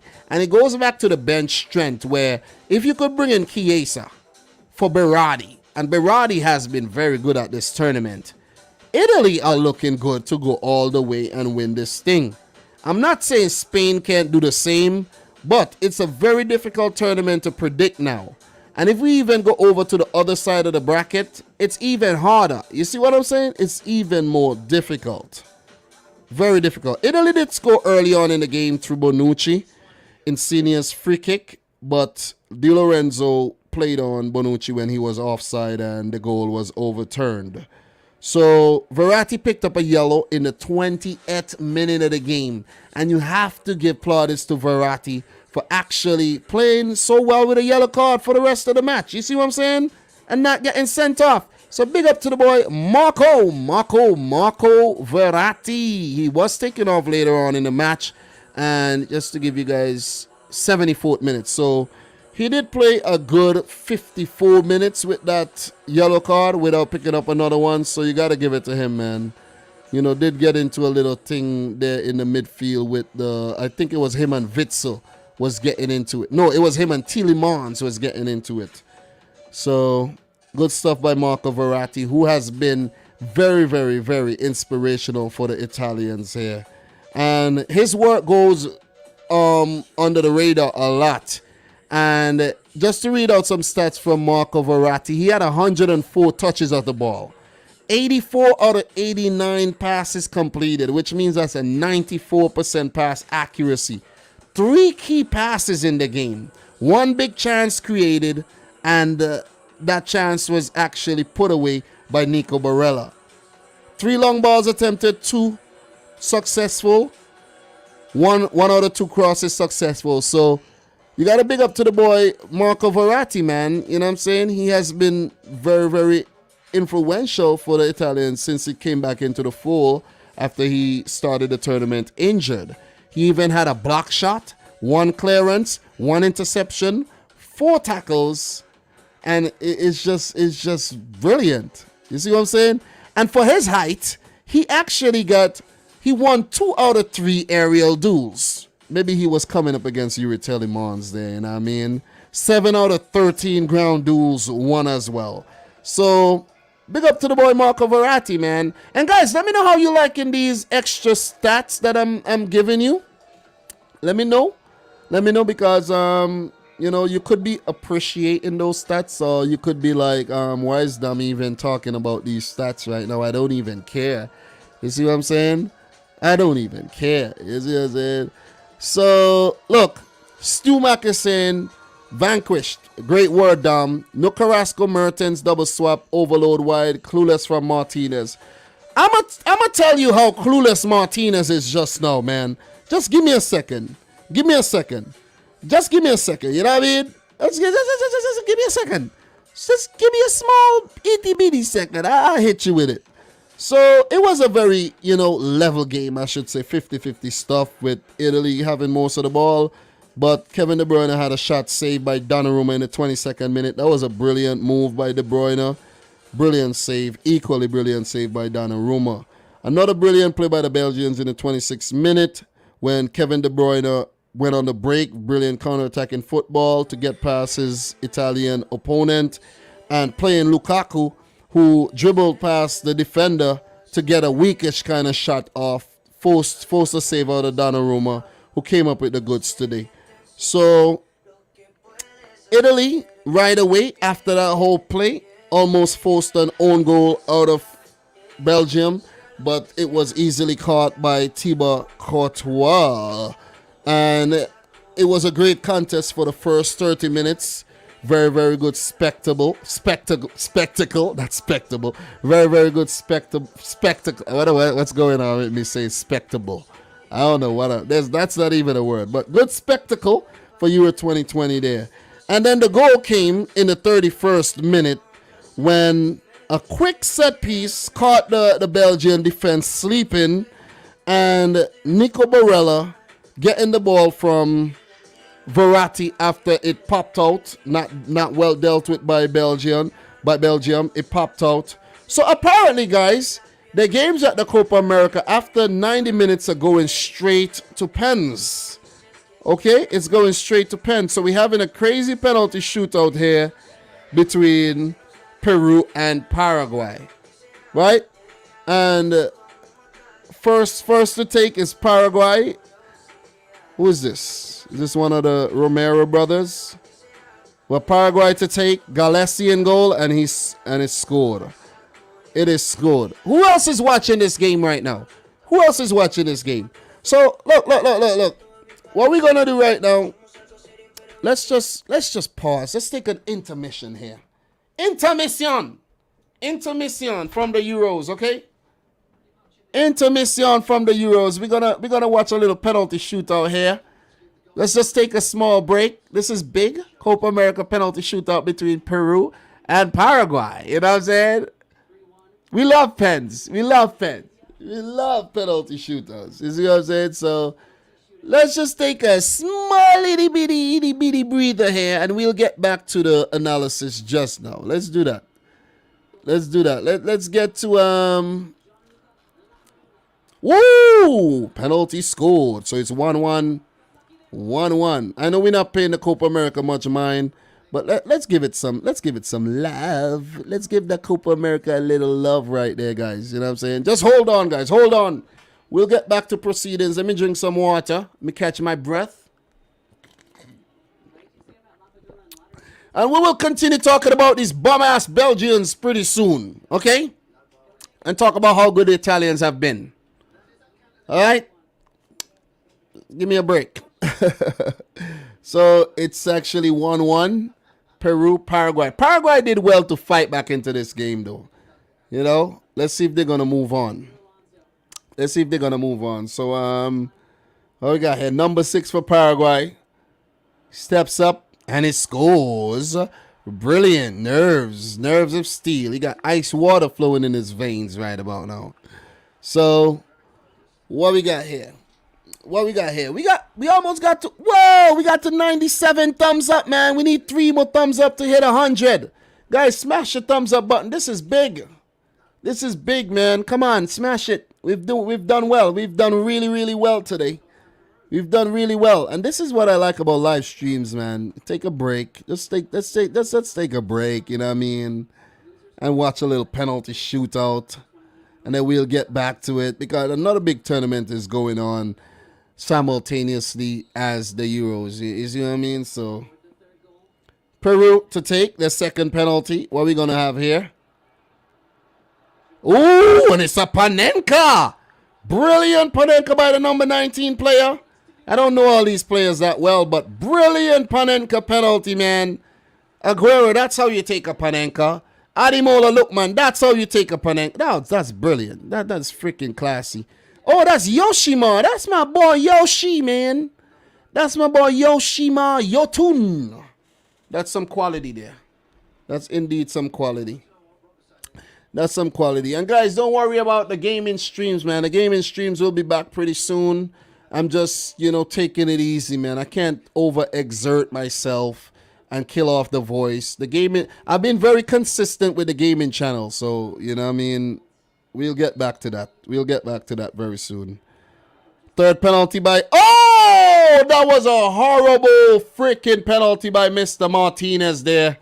Oh my God, that was horrible. And Paraguay missed their third penalty. That was absolutely ridiculous. That's ridiculous. Yeah, Dane, man. Watching penalty shootout as a neutral feels definitely good for you as a Man United fan. I know what you're talking about. Oh, that was horrible, man. That was horrible for the Paraguayan there. Peru might just hold on. Peru looks like they're going to hold on and actually win this one. Peru with their third penalty. What is it going to be? Number 20 steps up. Oh, and a save. That's a horrible penalty, man. God damn. What kind of penalty is that? Jesus Christ. That is a horrible penalty. Even my little son Liam could take a better penalty than that. Jesus. I could take a better penalty than that. Number 20. Who is that? I don't know this guy. Maybe I know his name, but I don't know his face like that. That was poor. Jesus Christ. So 2-2. 2-2. Up step the Paraguayan. Who is this? Miguel Almiron? Is this Almiron? I didn't even see Almiron during the game. Wasn't watching the game. It wasn't him. Almiron didn't even play the game, I think. I doubt he played the match. That pen was worse than Guardado's in the Nations League. Tell me about it, bro. The Guardado penalty was better, actually. See what I'm saying? Oh, that was a horrible penalty. Jesus Christ. He is a striker. He plays for Toluca. That was a horrific penalty. It seems like Peru are going to go on to win this one. That was a horrific. That was worse than the David De Gea penalty in the Europa League final. That was so bad. Gee, that was worse than the Mbappe penalty. Oh, man, that was horrible. That was indeed horrible. But, guys, just be patient with us, man. We're just watching a little Copa America. We will get back to talking about Belgium versus Italy pretty soon. You see what I'm saying? And I see a lot of you guys are watching this match as well. See? So, for the few people that left because we're watching the Copa America, man, it's cool. It's cool. Maybe the Copa America is not your cup of tea. But up stepped Tapia, Renato Tapia, to the spot. And Tapia taps it in. And it's advantage Peru. Advantage Peru.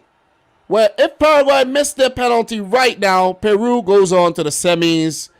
And then if they score, Paraguay would need to save the next Peruvian penalty to get a chance to go through to sudden death. Oh, man. Yeah, what a game. This was a very topsy-turvy game, man. He just kept swinging. Teams came back, and now it goes to penalties. Fittingly went to penalties, so fittingly. So this could be the last kick, and then we could get back to the analysis. This could be the last kick. And guys, remember, after this, we will be talking about England versus Ukraine. We will be talking about Denmark versus the Czech Republic. But as of now, we're hitting the penalties right now. Penalty shootout right about now.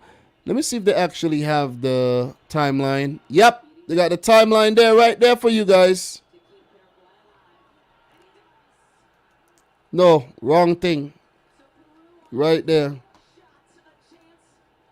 So, the Paraguayan scored their penalty. So, it's actually David Martinez and Brian Sumidio missed their pens. Santiago Ormenio missed his pen for Peru. So Robert De Motta actually just scored. And the last penalty of the game, possibly, if he scores, Christian Cueva, the man of diminutive stature, Christian Cueva steps up. One of their best players steps up. If he scores, Peru move on. And the Paraguayan coach looks like he want to cry, though. All right. So what we got here? Cueva did not look too confident. He not look too confident and it's saved. I told you. It's saved. Paraguay lives. And the man just gets up off his behind. And Ricardo Gareca cannot believe. Big save by the Paraguayan goalkeeper here. And it goes into sudden death. Oh, my God. Oh, man, that was a horrible penalty. The approach was wrong. He didn't look too confident. He gave it away. Big left hand and big save. Big save by the goalkeeper. Huge save. I don't even know this goalkeeper. What's his name? Let's find out. Silva? Anthony Silva? Where does he play? Anthony Silva plays in Club Puebla. Okay. He's 37 years old. He's very old, footballing age. It goes into sudden death, guys. It goes into sudden death. 3-3. Sudden death. Up step the Paraguayan. Remember, guys, we'll get back to the Euro analysis pretty soon. Paraguay steps up, and it's saved by Gillespie. It is saved. Oh, my God. Paraguay has been horrible. They're giving the freaking manager a headache. They're giving him a headache. These guys have been very terrible. Jesus Lord. How bad has these guys been today at penalties? First it was the Swiss, and now it's the Paraguayans. Very good save by Gillespie, though. Very good save. Very good save. Very good save. Perusco, it's a wrap. Perusco, it's a wrap. Perusco, it's done. And who's stepping up to take this penalty? Who? Whoa, this guy looked very legendary, but I don't know who he is, though. Where's the boy, where's the boy, man? What's his name again, man? The captain. All right, Peru. Oh, and it's a goal. Peru wins. That's a good goal. What's his name again? I can't remember his name, man. Where's his name? I can't remember his name. He's not playing no more. I don't see him on the bench or nothing. I can't remember his name. Guys, you know what I'm talking. You know who I'm talking about. Jeez, man, I can't remember the guy who was banned. I'm running a blank with his name right now. I know you guys know who I'm talking about. So let's go back to the Euros, guys. Let's go back to the Euros. Congratulations to Peru. They deserve it. Remember, they were finalists the last time around. Damn, what's his name, man? Legendary player. Jeez, can't remember. Paulo.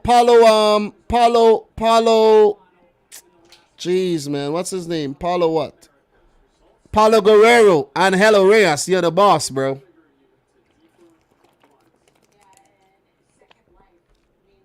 You're the boss. But Paraguay tried, though. They tried. They really tried hard. Not good enough. Not good enough at all. But, guys, it's been a solid live stream so far. And I could not have done it without y'all. And let's continue to analyze these games, all right? Let's continue. Look, we're going to go back to the goal, right? The goal, Barella's goal in the 31st minute, set up by Marco Verratti. And I have to say it was Barella's pace. First of all, Marco Verratti's eagerness, him staying sharp, you could say his sharpness to actually get that ball before any Belgians could actually come to that ball and to play it off, pass it nicely over to Barella, and Barella's sharpness, his agility in the box. And I think Torgan Hazard and Alderweireld and I think it was Vertonghen and Vermaelen was just standoffish. And for him to wiggle himself out and get that shot off, brilliant by Nico Barella, man. It's nice when you have these midfielders with goal-scoring ability. Like you have Locatelli and you have Pessina And now you have Nico Barella. Not so much Verratti. He's not going to be giving you goals. But you gotta criticize the Belgian defense there. Way too standoffish and not agile enough. But Italy deserves the credit. The next goal came 44th minute. Same situation. Same situation. Too standoffish. Not closing down Lorenzo Insigne and allowing the man to get his shot off. What you think's gonna happen? Please explain. Please tell me what you think is gonna happen. You're gonna get punished. You're gonna get punished. And it was some brilliance from these Italians. Brazil plays today in 45 minutes. God damn, I gotta watch that. Brazil versus Chile. I gotta watch that. Alexis Sanchez. Ooh. Vidal. Is Vidal playing? I gotta watch that game. Definitely gotta watch that game, man. I don't know if we'll be watching it together. I don't know if I'll still be live. Maybe I will. But that game is a watchable game. But look, let's go back to this defending from Belgium, man. And it's where you could criticize their age now and you could say they were too slow, right? You know, because they got knocked out. If they held on and they had won the game, they had come back and won the game, maybe we would have been giving them praises. But guess what, man? It did not happen. You see what I'm saying? We're not out here praising the Nazis for their their humanitarianism. We're not out here doing that, okay? Because they did horrible things. So, with the Belgians, they didn't defend well. And we can say that now because that's a fact. That's something that actually happened. You see, that is something that actually happened. And going back to the goal now from Insigne, set up by Nico Barella. Nico Barella, as an assist and a goal in this game. Come on, man. What else? The man is undroppable right now. And we thought that Locatelli was undroppable. Or we thought that Locatelli should play. No, he's not going to play. When you have Verratti and when you have Barella, Locatelli cannot get a game. And when you have Jorginho, who's a metronome in the midfield, he's not going to get a game. Jorginho does a lot of good things, you know. But he's just not a player that we like to give credit. And a player that we like to talk up. He's not a spectacular player. That's not Jorginho. That is not Jorginho at all. But we got to give credit when credit's due. Because Jorginho has been one of the key players for this Italian team in the middle of the field. Do you want me to give you a stat? I'm going to hit you with some more stats. I don't know what you guys had said about my inclusion of these personal stats, giving you guys more dynamic stats than I did before. You know, because I know in the past, a lot of people always criticize me of only talking about goals and assists. Oh, damn, you only talk about goals and assists. That don't mean nothing. You know, I know that. But I have to improve, right? I gotta improve. So I'm giving you guys some more stats here. Jorginho, who was born in Brazil, right? Let's make that clear. He's a Brazilian turned naturalized Italian, right? Used to play for Napoli. He did a lot of good things. The man had 71 out of 72 passes completed. So when we have people in here saying that Jorginho, you know what I'm saying, Jorginho shouldn't be playing or whatnot, he's not the most spectacular player, but the man had a 99% pass accuracy in the game versus Belgium. One key pass. Okay? 99% pass accuracy. 4 long balls attempted, 4 completed. All right? 4. You got to give it to Jorginho, man. You got it. He only lost possession 3 times. And when you look at the stats where other players lost possession, they're high. And Jorginho only lost the ball 3 times. So his ball retention skills, his passing ability, passing accuracy, passing range, that is why he's playing in the team. Not because he's the best defensive player, but he also contributes in defense where he had 2 clearances, blocked 1 shot, 2 interceptions, and he completed 1 tackle. You got to give it to Jorginho.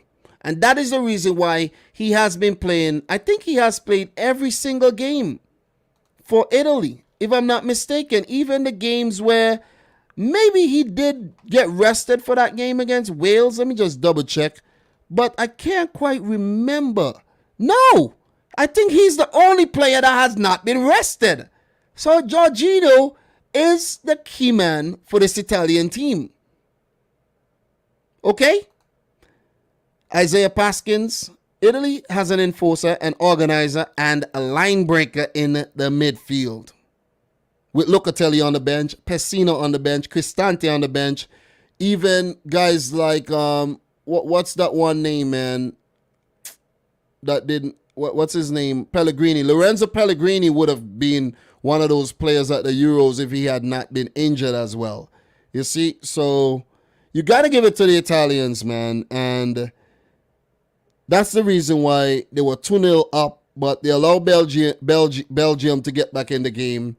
And it's no real fault of Italy because Di Lorenzo just couldn't manage Jeremy Doku's pace. You got to give it to Jeremy Doku, man. He had a solid game. That was a quality attack. And this guy has a bright future. I think any team that picks up Jeremy Doku, Man City, where you at, man? I've seen he's been linked to Liverpool before. But City, where you at? Sign up these youngins, man. Sign him up. Sign him up, man. Sign him up. We have guys like Mahrez up there in age, you know, who might actually leave soon, go to PSG, who knows. Sign up guys like Jeremy Doku, man. You know what I mean? Let him get at least a year under Pep Guardiola. So, look. No. This the DJ. Come with something harder there. Come with something harder. All right, Joe Banana, thank you very much for coming through, man. See you soon. Big up to you, man. Thank you very much. I hope you liked the video. You know, it would not have been the same without people like you in the chat. Guys, we hit 104 thumbs up. Could we hit 125? If you're in here, you're not yet like the video, make sure you do so, okay? So, look, let us talk. Prachar is asking, Dom, why can't people score penalty kicks today, man? Listen, man. Don't ask me. I don't know. Don't ask me. I don't even know if I could do better. I'm saying I could do better, but, you know, if I step up, the nerves might get the better of me. I might not even be able to run up and actually take the damn thing. I might freaking shake. I might shake to the ground, and they might have to switch me out. You see what I'm saying? Big up to the boy Jonas 1577. Another great stream. Thank you very much. Appreciate that, man. Appreciate you being a part of this community, and I hope you stick around, man. Jonas, what club do you support, though? If you don't mind me asking, what club do you support? I want to see all you guys who join the community this summer, next season. I want to see y'all next season. We want to grow this thing, and we want to keep making this thing bigger and bigger and bigger. Road to 50K in full effect. Listen, I'd rather grow slowly than just blow up and then have no idea what I'm doing. All right? So now that I have a better idea of what I'm doing and I'm growing, I like it. All right? Me like that. Big up to Jersey boy in the house. How you feeling, Jersey? Man. How are you feeling, man? You know? I think you're a man now. How are you? But look, man, 2-1 at halftime. Very good penalty taken by Romelu Lukaku to bring Belgium back in the game. I think it was a great half by Italy. They deserved the lead. They were more direct, where Belgium lacked a bit on the creative side. They didn't have Lukaku involved enough. I think if Doku had a few more runs at the Italian attack, it could have caused them a lot more trouble than he did. But you got to give it to the Italians, where they were resolute in all departments of the field. Lukaku, not the best match today. Even though he scored, Lukaku only had 23 touches of the ball. Even Ciro Immobile had more touches of the ball than Romelu Lukaku. Could you guys believe that? He only completed 57% of his passes. Lukaku did not have a good game. He didn't. He lost possession 10 times. He didn't contribute in defense none at all. Okay? He had a stinker of a match despite scoring that one goal. Okay? And the few shots that he did get on target, easy saves. You see what I'm saying? You're not talking about a penalty, but if you can't get your big striker involved enough, you're gonna lose. You're gonna lose the game. You see what I'm saying? It was all sixes all over the field for Belgium on the day, while for Italy, you're talking about more 8.5s than anything. Quality performance, especially in the first half. And coming into the second half where you need to manage the game, I think, the Italians, they did their best. They did their best. There was a brilliant move in the 56th minute by Kevin De Bruyne and Jeremy Doku. And you got to applaud him for his blistering pace and skills. And Belgium were unlucky not to convert that and make it 2-2. So, Count Doku, man. Count Doku tormenting galaxies in the future. I foresee that one. And if you guys don't understand the whole Star Wars, analogy there, sorry. But you need to get up on things, man. Get up on things. There was also another brilliant play in the 61st minute by Kevin De Bruyne and Doku once again, where Kevin De Bruyne laid the ball off to Romelu Lukaku, where his shot was saved by Spinazzola's butt cheek. Okay? Very cheeky by Spinazzola. And that was one of the 3 shots on target that Romelu Lukaku got. So, maybe he could have done better, but I think he tried his best. Italy were much better on the day. Because if a player could run in and save a ball with his butt cheek, listen, what does that tell you? That just tells you that Belgium were ass on the day. Pretty much. You know what I'm saying? That pretty much sums up their match. Pretty much sums up their match. Let me tell you guys how, let me just explain to you guys how Roberto Martinez is one of the reasons why this team did not go on to win this thing. Let's go down to the substitutions and let's look at the available subs, right? Look at how short Verratti is to Donnarumma, right? That's crazy. That is amazing. The disparity in height. But the man is very good in defense, in the midfield, though. Look. Let's go down here. Let me show you guys something. Let me just show you guys something, right? These 2 substitutions, I understand why Martinez made them. I understand. Bringing on Dries Mertens for Tielemans, right? And bringing on Nasser Chadli to play the wing back role for Mounier. I understand that. And you see when they came on, they had immediate effect. They almost was involved in a goal. But you see this move? When Nasser Chadli got injured and he had to come off, why bring Dennis Pratt on the field, right? This is what I don't understand from Roberto Martinez. Why would you bring on Dennis Pratt? Why bring on Dennis Pratt when this could have been a perfect opportunity to bring this live wire on the field? Why didn't Leandro Trossard get the nod here? Why Leandro Trossard didn't get the nod, I don't even understand. I'm finding it very difficult to understand why he didn't get the nod. Please explain. Why didn't he get the nod? Or even a Batshuayi. You need a goal. Trossard, Batshuayi on the field. One of them. Maybe even a Carrasco. Why you bring on Dennis Pratt? Please I know Dennis Pratt, he's a capable player, but he's not as magical as a player, like a Trossard. I think Trossard could have pulled a rabbit out the hat here, literally, and brought Belgium back in this game. When I saw that move, my head dropped, and I was like, this ain't happening today. You see this guy here? He is the reason, not the team. He is the reason why the team flunked. Him. And if we even go back to Switzerland, I'm not going to blame Vladimir Petkovic because Switzerland got knocked out. I'm not going to do that. You see what I'm saying? I'm not. You could blame Deschamps a bit, and you could blame the French team for the little infighting that's going on in the team for them getting knocked out because they were all over the place. You see what I mean? But Roberto Martinez is the sole scapegoat of Belgium not winning the freaking World Cup, them not winning the Nations League, and them not winning Euro 2020. That man right there. Him. Snake oil salesman. Him right there.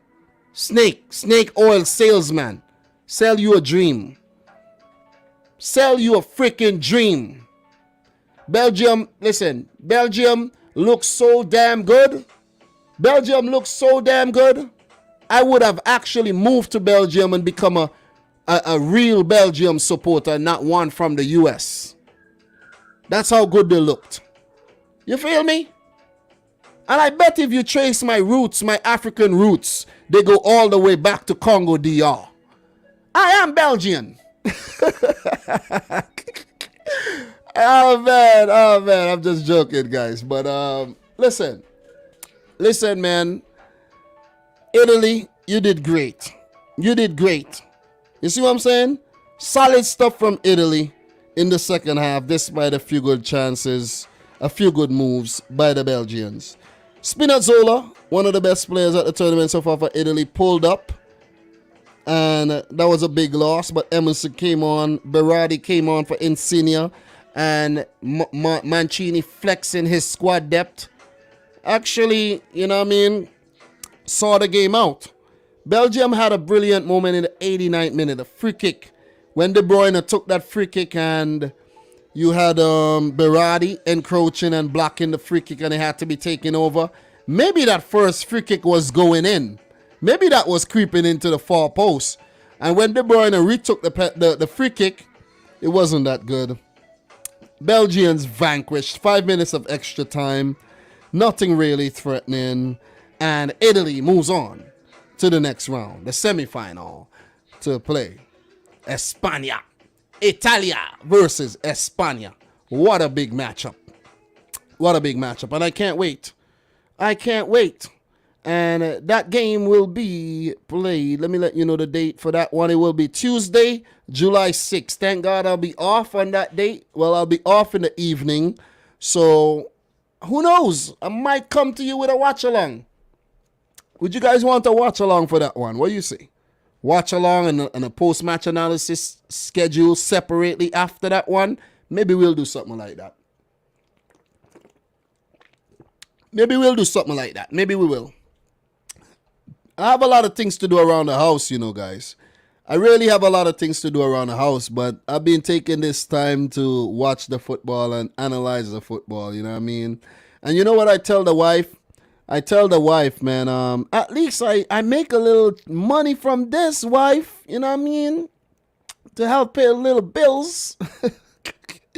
Oh, man, yeah. You see what I'm saying? And plus, you know, I have my little boy Liam in my lap right now, so I don't think there's any daddies working as hard as I am on YouTube, doing the daddy duties on the YouTube at the same time. I don't know. So, what we got here from Thriller? Thriller says, Dominic Rich F.C. from Belgium. French accent that I hit you with even without seeing your comment. And guys, excuse me, guys, 105 thumbs up. Brilliant stuff, man. You guys are the real deal. Could we get to 125? I think we can. I hope we will. And what I'm going to hit you with right about now, I'm going to hit you. Well said, Dom. Thank you very much. Thank you very much. Thank you very much. You know, Ivan, do you have wagers on the matches? No. I don't bet. That's what you call betting, man. I don't bet. I don't bet on the games. I would have lost a lot of money. And I would have made money too. But I think, judging from my luck, I would have lost even more than I would have made. You see what I'm saying? So big up to the Italians, man. Very, very, very quality performance, especially by the boy Lorenzo Insigne and Nico Barella, who were two of the best players on the day. Who did win star of the match for this one, guys? Lorenzo Insigne, star of the match. Brilliant. He shot, but he did not come up short when it comes to scoring goals today. The Belgians did. Not Lorenzo. Lorenzo! Ah, Lorenzo, come over here, Lorenzo. You did well today. Big up to Abdul G. How are you, Abdul, man? Big up to you. How are you doing? How are you feeling? Bye, Fanario. Spain not looking great, but they have been effective, you know. He says Italy are winning the game. And what I'm going to hit you with right now, guys. Look, man. I'm so excited for the future.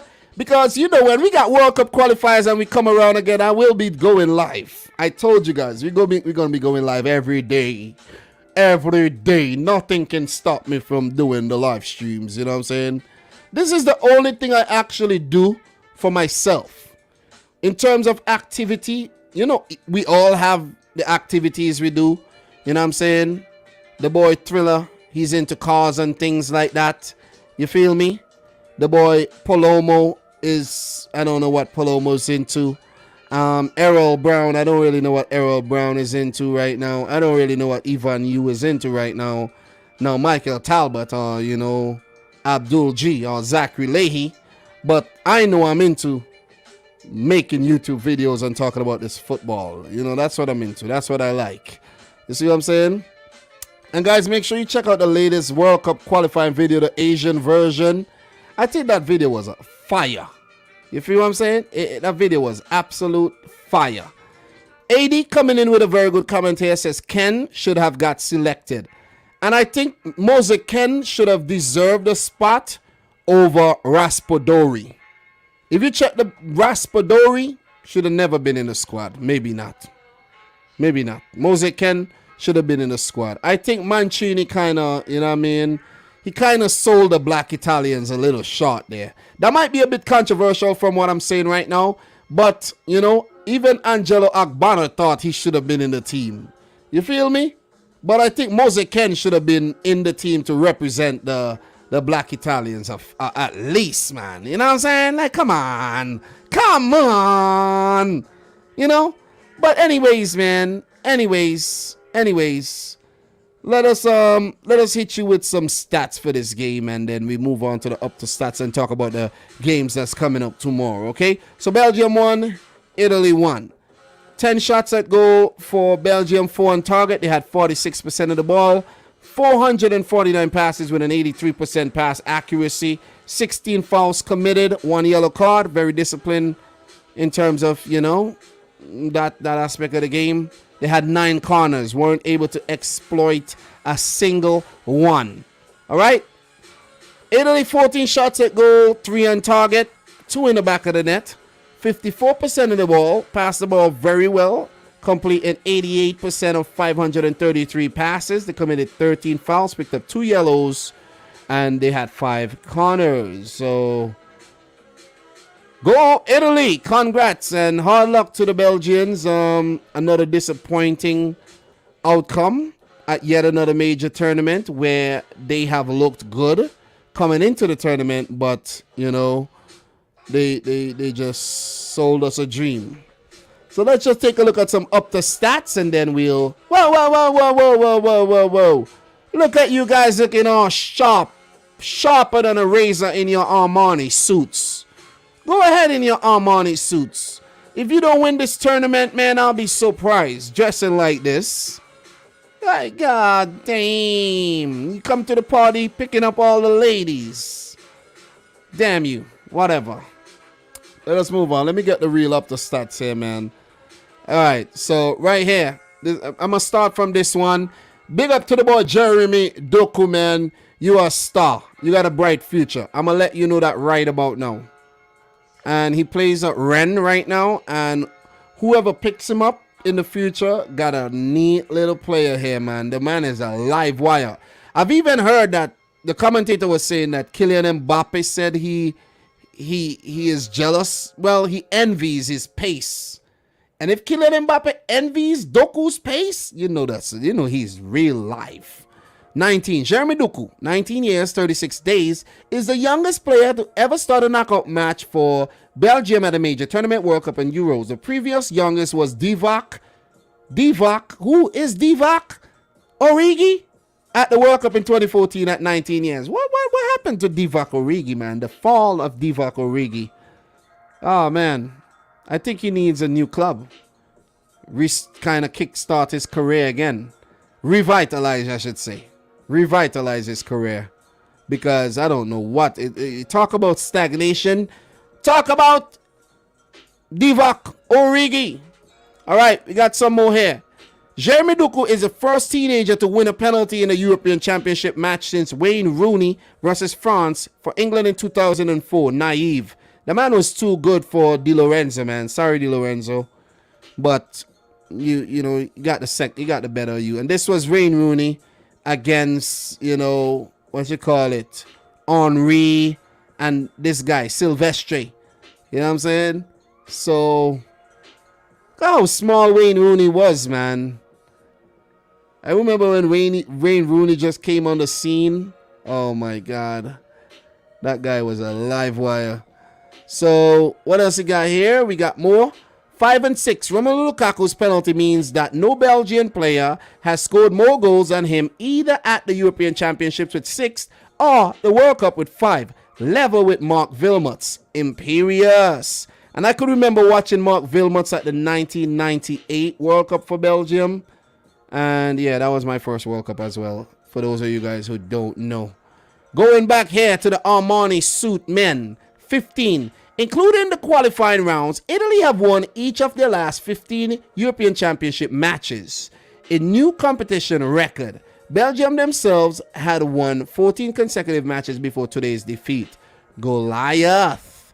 And look, also to mention, this has been 32 wins, 32 games without a loss for the Italian national team, which is indeed a record, a national record, beating Vittorio Pozzo's record that they set during the 1930s. And this is their 13th game that they have gone winning. 13-game winning streak, I should say. Let me put it better. Let me fix that. 13-game winning streak. This is amazing. And if they go on to win the tournament, it will mean that it would be a 15-game winning streak if they do go on to win the games outright and not on penalties. This is simply amazing. And I think on the day, the better team won the game. I like Belgium. You guys know this.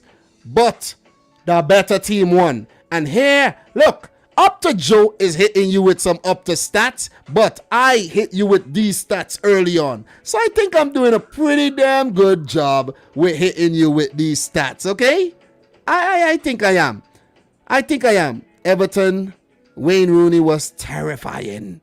Look, oh yeah, the Everton version, right? Look, big up to the boy Adam the Great. He's not in here, but I just want to shout out. Shout out to all the members. Shout out to all the members of the channel. Appreciate you guys. You know, you guys are the real deal. Big up to Doug, the Dugout Football channel. Remember, I shared his version of the quarterfinal predictions. And, you know, I think Doug dropped a solid video as well. You see what I'm saying? So, yeah, got to shout out everybody who supports the thing around these parts. So, well done by Italy. But, look, let's go back to the Jeremy Doku here, man. Look, Doku, 8. Jeremy Doku completed 8 dribbles against Italy, a record for a teenager since we have full data for the Euros and the World Cups. 1966 and 1980, mesmerizing. I told y'all. Told you. And that's it. That is it. That is it in terms of analyzing these two games, right? So look, Belgium out. Italy now move on to play Spain. And this one is definitely a spectacle to behold. So what we're going to do, let's go back. Let's click the fixtures real fast. And we're just going to get a quick insight on the semis. Just something real quick for the one semifinal that we know about. We have a form guide. Both teams in very good form. As you see, Spain has gotten better as the tournament progressed. Italy has been good for a long time. Italy has actually been good since 2018. Okay? 2018. Crazy. Haven't lost since 2018. Imagine, right? Let me tell you something. Imagine not taking a single L in your life for 3 years. That's a winning streak. That's what you call a freaking streak. Okay? That's a purple patch. That's what you call royalty. Where Italy have won the Euros back in 1968, and they could make it possible by winning their first tournament in 53 years. 53 years. And do you know how I'm able to calculate that very fast? Because that's the very year my father was born. I'm not that old, guys. I'm not that old. My dad was only born in 1968. My dad is only 52 years old. He's going to be 53 this year. All right? So, yeah, I'm not that old. I'm very young still. I'm very young. So, look, man, the head-to-head between these two teams. Italy with 11 wins, 13 draws, and Spain with 12 wins. It's very close. This is a total of 36 matches, and these teams have met more frequently at European Championships than any other matchup in the past. Okay? There's a poll here. Who would reach the final? I'm not voting. I don't want to give it away. I will be making a prediction video tomorrow night. Okay, tomorrow night. I wish I could have. As a matter of fact, let me see how I could do this. Yeah, tomorrow night. So what I'm gonna do when I pick up the wife and she has Liam, I'll come back downstairs like I did for the quarterfinals, and I'll whip up a semifinal prediction video and I'll drop it. So by the time all the people from Europe wake up in the morning, they have a fresh prediction video waiting for them. You see what I'm saying? They have a fresh one waiting for them. So, yeah. Anyways, anywho, let us continue. So Spain versus Italy will be a very good one. So, look, and the part that you guys have all been waiting for us to talk about tomorrow's games. Let us talk about tomorrow's matches. Let us start with Czech Republic versus Denmark here. And this is where I'm going to make my predictions. Denmark with 2 L's, 3 wins in the last 5. Czechs with 1 L, 3 wins and a draw. Both teams had been tested throughout the tournament, and both teams had been tried, and they have really looked good. The Czech Republic knocking out the Dutch, costing the Dutch their manager, and it may be a blessing in disguise. It may look like a bad omen, but they may have to say amen, thank God, for getting rid of freaking Frank de Boer, because he's horrible, man. Seriously, I know he's a legend and all in terms of when he used to play for Ajax and the national team, but the man is awful at managing. Awful. Literally awful. But you know who's awesome? Yaroslav Silhavi and the Czech Republic team with guys like Lucas. What's his name? Lucas. Is his name Lucas Masopoulos? And you have guys like Tomas Holesh. And you have guys like Tomas Shusek and Vladimir Kufal. And you got guys like Vachlich in goal. I don't remember all the first names, you know what I'm saying? But guys, let me ask you a question, man. Who remembers when, you had Petr Cech in goal for the Czechs? Oh my God. Oh, mean. Oh,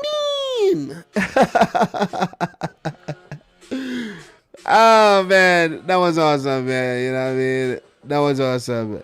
And look, the first time I was ever graced by the Czech Republic, right? I think that was World Cup 2006. World Cup 2006 with Pavel Nedved. Like, what a name, right?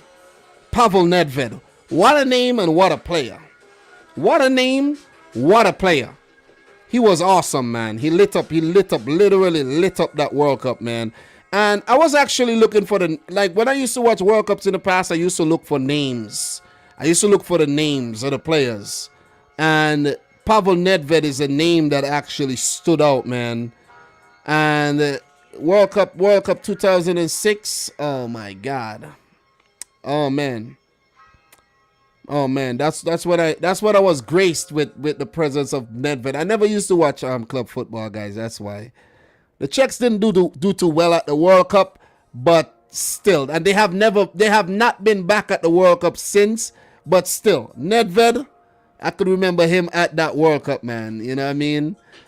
Definitely. So look, Ivan, I still remember the golden generation. Proboski, Nedved, Rosicky, Smitsa, Barros, Kola. Tell me about it. Remember, Rosicky, I think Rosicky and Nedved was a standout for me at the 2006 World Cup. And then Rosicky then went on to get his deal at Arsenal. But I could remember that Thomas Rosicky was one of those standout players, man. When I used to think about big players in world football, Rosicky was definitely one of them. And, fizzled out a bit. His career fizzled out a bit. But yeah, just talking about the Czechs and the Danes, you know what I mean? The Danes won Euro 1992. Brian and Michael Laudrup, the, amazing brothers for them. And the Czech Republic 1996 finalists where they lost to Germany. So, look, that generation of players, they came through. They got to the World Cup. Nedved even won the Ballon d'Or. I think that was back in 2003, if I'm not mistaken. So, look, man, it could be another brilliant generation of players here where they could, who knows, take the Czech Republic straight to the finals. I'm just saying, I have to give them a chance. I have to actually give them a chance here, a fighting chance, because they do have a chance. They are one or two teams that came through from the breakup of the velvet divorce of the Czechoslovakia, Czech Republic, and Slovakia. The Czechoslovakia won the Euros back in 1976, courtesy of a famous man by the name of Antonin Panenka, who won the game with a Panenka penalty. So, a lot of history there. A lot of history. So, in terms of that head-to-head, though, the last game played, I gotta hit you with the last game played. I want to use this actual computer I'm on right now. I don't want to be turning with Liam in my hands right about now, so I'm gonna just hit you with that. I have it on the other on my laptop, but I don't want to be turning too much, you know what I'm saying? I want to wake up the baby and end the stream right now. So yeah, let's just touch on the semifinals here, and we're going to hit you with some more insight on the Czechs and Danes and their history last time they met. So the last time they played was a friendly back in 2016. It ended in a 1-1 draw. They met for the qualifiers for the World Cup in 2014, where Denmark beat the Czechs 3-0, and the other game ended in a draw. There has actually been 5 draws in the last 6 games that these teams have played, dating all the way back to 2006. They met at the quarterfinal of Euro 2004, where the Czechs won the game 3-0. And if you go back and we talking about those players we were just talking about, Nedved, Rosicky, Milan Barros, Jan Kola, all these guys involved in the team. Proboski, Petr Cech in goal. You see what I'm saying? Uj Falusi. This is a player that stands out. I definitely remember this guy. Yaroslav Plasil is a player that stands out. Vladimir Smitsa. What a freaking team they had. They had a brilliant team. Brilliant team. And I'm pretty sure there's a lot of other players in there that we're not actually mentioning. But, they were talking about. Definitely worth talking about, man. So, I mean, just no names that really stand out for me for the Danish national team there. I think Dennis Ramadal stands out. And, the other names, yeah, kind of light. You see, Ebbe Sand. Who remember Eb Sand? Who had a Guinness World Records for the fastest goal ever scored at a World Cup when he came off the bench and scored in seconds at World Cup 1998. Who remembers that? Big up to Origin Z, who says Dom, Peru are in the semifinals of the Copa America, but they will play Brazil. Bro, we have been watching the Copa America. We have. So for Brazil, we got the boy Edison in goal, Gabriel Jesus, Richarlison, Neymar, maybe not Fred, but he's in the team. Casemiro. What a team. Thiago Silva. How are you supposed to beat this team? John Dahl Thomason. How are you supposed to beat this team? Yeah, John Dahl Thomason stands out as well. How could you beat this team though? This team, that Chilean kit is fire. That Chilean white kit is fire. I gotta say that. That kit is fire. Jesus Christ. Guys, have you seen that kit from Chile? That is nice. That is very, very lovely. Love that kit. Love that kit. So, let's go back to the analysis. They have met at the Euros before. And that is actually in 2004. They actually met at Euro 2000 in the group stage, where the Czech Republic, where the Czech Republic also beat Denmark. So this is not looking good for the Danes, you know. This is not looking good for the Danes at all. You see what I'm saying? So they first met each other in 1998, and then they have met each other at two previous major international tournaments and have met in World Cup qualifiers, where in terms of the World Cup, of course, the Danes have been better and they got the better of them in those instances. But at the Euros, the Czechs have always beat the Danes. They have done it twice. Once in the group and once in the quarterfinal in 2004. So they're meeting in the quarterfinal again, and it's either going to be revenge for the Danes or it's going to be success for the Czechs once again. Checkmate. Remember, this is chess, not checkers, okay? This is chess, not checkers. So look, let's analyze both teams a bit. Denmark, we know Christian Eriksen's story. Very sad situation. Denmark lost first two games, but they have bounced back valiantly to win their last two. And they have won their last two games, smashing Russia 4-1 and literally destroying Wales 4-0. You see? So this is a difficult team to beat right now. And the players have emerged. A Kasper Dolberg, a Mikkel Damsgaard, what's his name there? The Mailer. What's Joachim Mailer. You see what I'm saying? And we have not been talking enough about the work done by Emil Pierre Heiber and the work done by Thomas Delaney in the midfield. These guys are not talked about enough, and they deserve some more credit. We have not talked enough about the defense of Simon Kjær, Yannick Vestergaard, and Andreas Christensen, and the work done by Kasper Schmeichel in goal as well. This team has been simply amazing. You gotta give it up to them. The guys who have came in and did the job off the bench, you gotta actually give it to them. They have shown depth, they have showed resilience, they have shown tough mental fortitude. And like the Liverpool fans like to talk about, they have been mentality giants at this tournament. And it's going to be very difficult to beat this Danish team. 4 in the last 2 games? Come on, man. Come on. As for the Czechs, right? As for the Czechs, they checked the Dutch, right? They checked Scotland, right?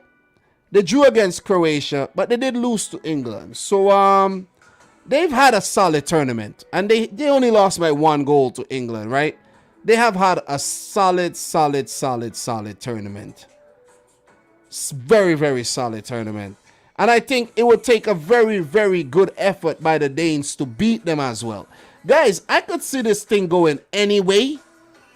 I'm actually fancying Denmark here. I like the Denmark story more than I like the Czech Republic story, to be honest. I am fancying the Czech Republic. I'm fancying Denmark. That might be a side, you know, because I'm not always gonna get my predictions right. This could be a sign, but I'm gonna stick with Denmark, man. That's what I did in my prediction video. But you know, sometimes when you're trying to say something and something else comes out, and then you're like, oh boy, that could be a sign, you know.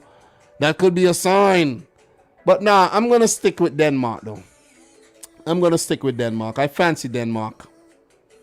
I think it will be a little bit too much for the Czech Republic. I know the Czechs are a very, very good bunch, and you have guys like Shusek and Kufal that have been playing very well. Holesh and Masopos, and you know, the fringe players like Kral and Hlozek and all these guys, and Yangto.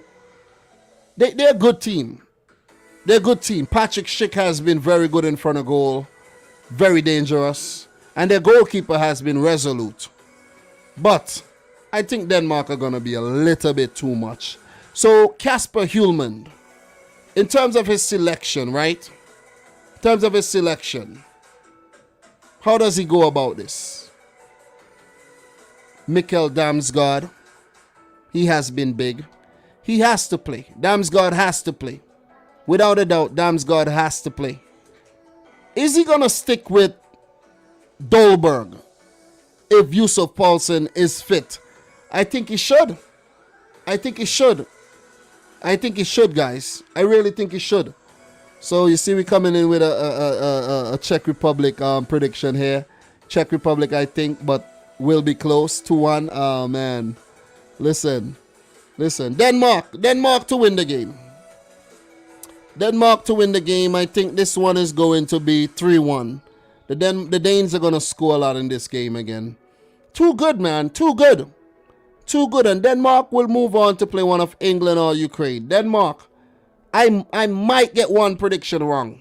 I might just get both of them right. Or get both of them wrong. But remember, every time I get predictions wrong, that means we had a good day. See, we didn't have such a crazy day because I got the Spain-Switzerland one right. You see? And then the Belgium thing, a lot of people expected Italy to move on. So that's why I wasn't like, yeah, I told you so, whatever. I told you, you know, Belgium ain't winning nothing. Oh, man. So who are the contenders now? It's Spain, it's Italy, it's Denmark, and it's England, in my opinion. I'm writing off Ukraine and I'm writing off Czech Republic as contenders to win the thing. I'm not saying they can't move on to the semis, but I don't think they're going to win the thing. Could we have Euro 2004 coming back all over again? Could we? It's quite possible. It is quite possible. So Thriller is saying, my feeling is the Danes will checkmate the Czechs. 2-2. Pens for Danes. All right. So what else we have here? Ivan, this match could need extra time and penalty. I think this game is finishing in 90 minutes. 90. Over. It's a wrap. It's a wrap in 90 minutes. And Zaku says kick off in Brazil versus Chile. I'm watching that game right about now. Ivan, it will be Italy versus England in the final. Woo! Woo! Early predictions. But I'm going for 3-1 to Denmark. 3-1. I know we could get deeper into this game, but I just think that the Danes have been a much better unit, overall unit. Much better. So I'm going to give it to them. Even though history are against them, guys, I think they have been inspired by the whole situation that they've found themselves in at the Euros. And I think they will prevail here for the first time at a major tournament against the Czech Republic. The mighty Danes. They're going to do it for Ericsson. So, guys, we're going to move on to the next one. And we're going to move on to the last one where we're going to talk about England. England versus Ukraine. And in terms of the form, waiting for this thing to load. Pending. Buffering. All right, we have... Okay, it's still pending. I don't know what is going on here. Maybe we don't have any info. Okay, yeah. Thank you very much, website. Took you long enough. Let me close out a tab or two here. Yeah, definitely should close out 2 tabs. Yep. Make things a little bit more smoother. I thought we were live for a longer time, but we've only been live for 2 hours and 30 minutes, which is not bad. Which is not bad at all. It's been another fire live stream though. But it's necessary that we take our time. And it's necessary that we, break this thing down properly.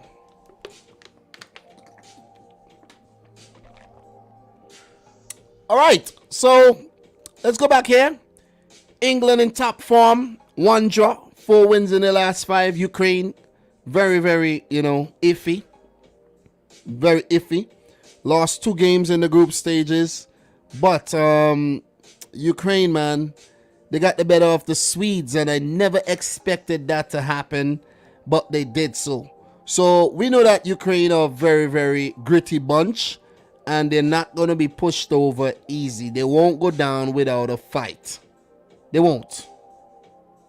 I never expected them to beat the Swedes, and they did. I like Sweden in the competition, man. You know what I mean? I like Sweden in the competition, but it's not what I like. It's a better team that wins. And, their fighting spirit, taking the game to extra time after, Zinchenko's goal, and then we had a goal by Dominic. It was pretty inspirational stuff there, man. And Ukraine, well deserved place in the quarters. Could they get even further? I think this is the furthest they've got at any competition, where they've got to the quarterfinals of World Cup in 2006, and they could get to the semis. They could get to the semis of a competition for the first time. Someone did comment and say, "Hey, Ukraine did get to the semis before." I'm like, what? When? What are you talking about? When? You see what I'm saying?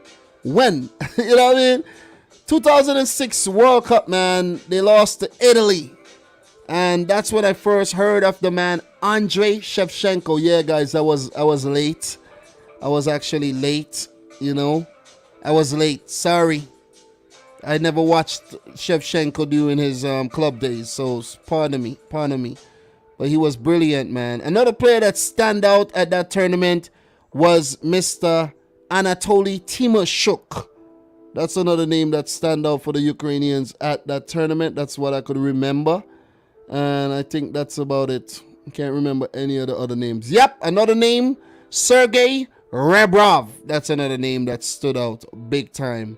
So, that Italian team actually went on to win the World Cup in 2006 with Luca Toni and Francesco Totti and Mauro Camoranesi, Gattuso, Paolo. All these guys, most of these guys are managers today. You know what I mean? Cannavaro, Zambrata, Buffon, Barzagli. What a team. You see what I'm saying? What a freaking team, man, So, Ukraine, inspirational World Cup 2006. What's important is who's left. Andrei Shevchenko. Could he inspire the Ukrainians past the English? It would take a lot. It would take a lot to beat this English team, who I wrote off England. I really wrote off England. I didn't have England getting past the round of 16. I had them top in their group. I had them doing well in their group against Scotland, Croatia, and the Czech Republic. But I never expected them to get to the last 8 and to beat Germany. I predicted them to lose to Germany. And listen, man, listen. This team could prove us all wrong. England are looking good. And the fact that they play their games at home, and if they are able to beat Ukraine, they go back home, it could be coming home. It could be coming home, guys. You see what I'm saying? It could be coming home. So, ball is in England's court here, man. It would be shocking, to say the least, if they get knocked out against Ukraine. But for Ukraine, Zinchenko has been inspiring. Yarmolenko, oh man, that outside of the left foot pass to Zinchenko for that bullet of a volley. God damn! And Zinchenko for that crossing for Dominic. Oh man, oh my God, oh man, oh mean, oh me, oh my. Oh, I'm telling you, man. they have done well. And we're gonna remember some of these names from this tournament. You see what I'm saying? Shaparenko, Sidorchuk, Zabani. You see what I'm saying? Bushchan in goal has also been very, very, very, very brilliant. You know what I'm saying? So give it up to the Ukrainians. I'm not gonna underestimate them too much. But listen, England might be a little bit too much, man.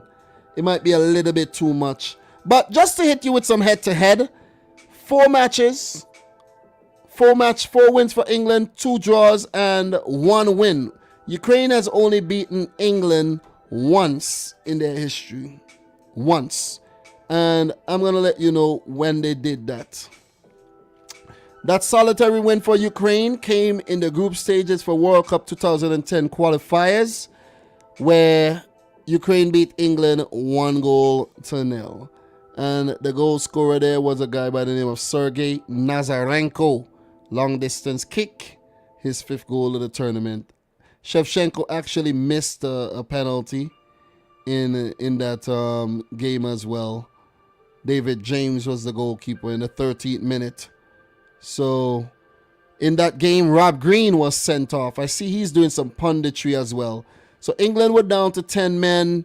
Rob Green sent off, and I think maybe Heskey was taken off. I remember the Heskey days. You had Aaron Lennon playing for England back then, Stevie Gerrard, Wayne Rooney, Michael Carrick, Frankie Lampard, John Terry. He had Glenn Johnson at right back and Mr. Ashley Cole at left back, Rio Ferdinand. What a team, right? What a team. What a team. Nobody left back. I don't think no. Yeah, James Milner is still playing. Imagine there was Gabriel Agbanlahar, the man who the former Aston Villa man.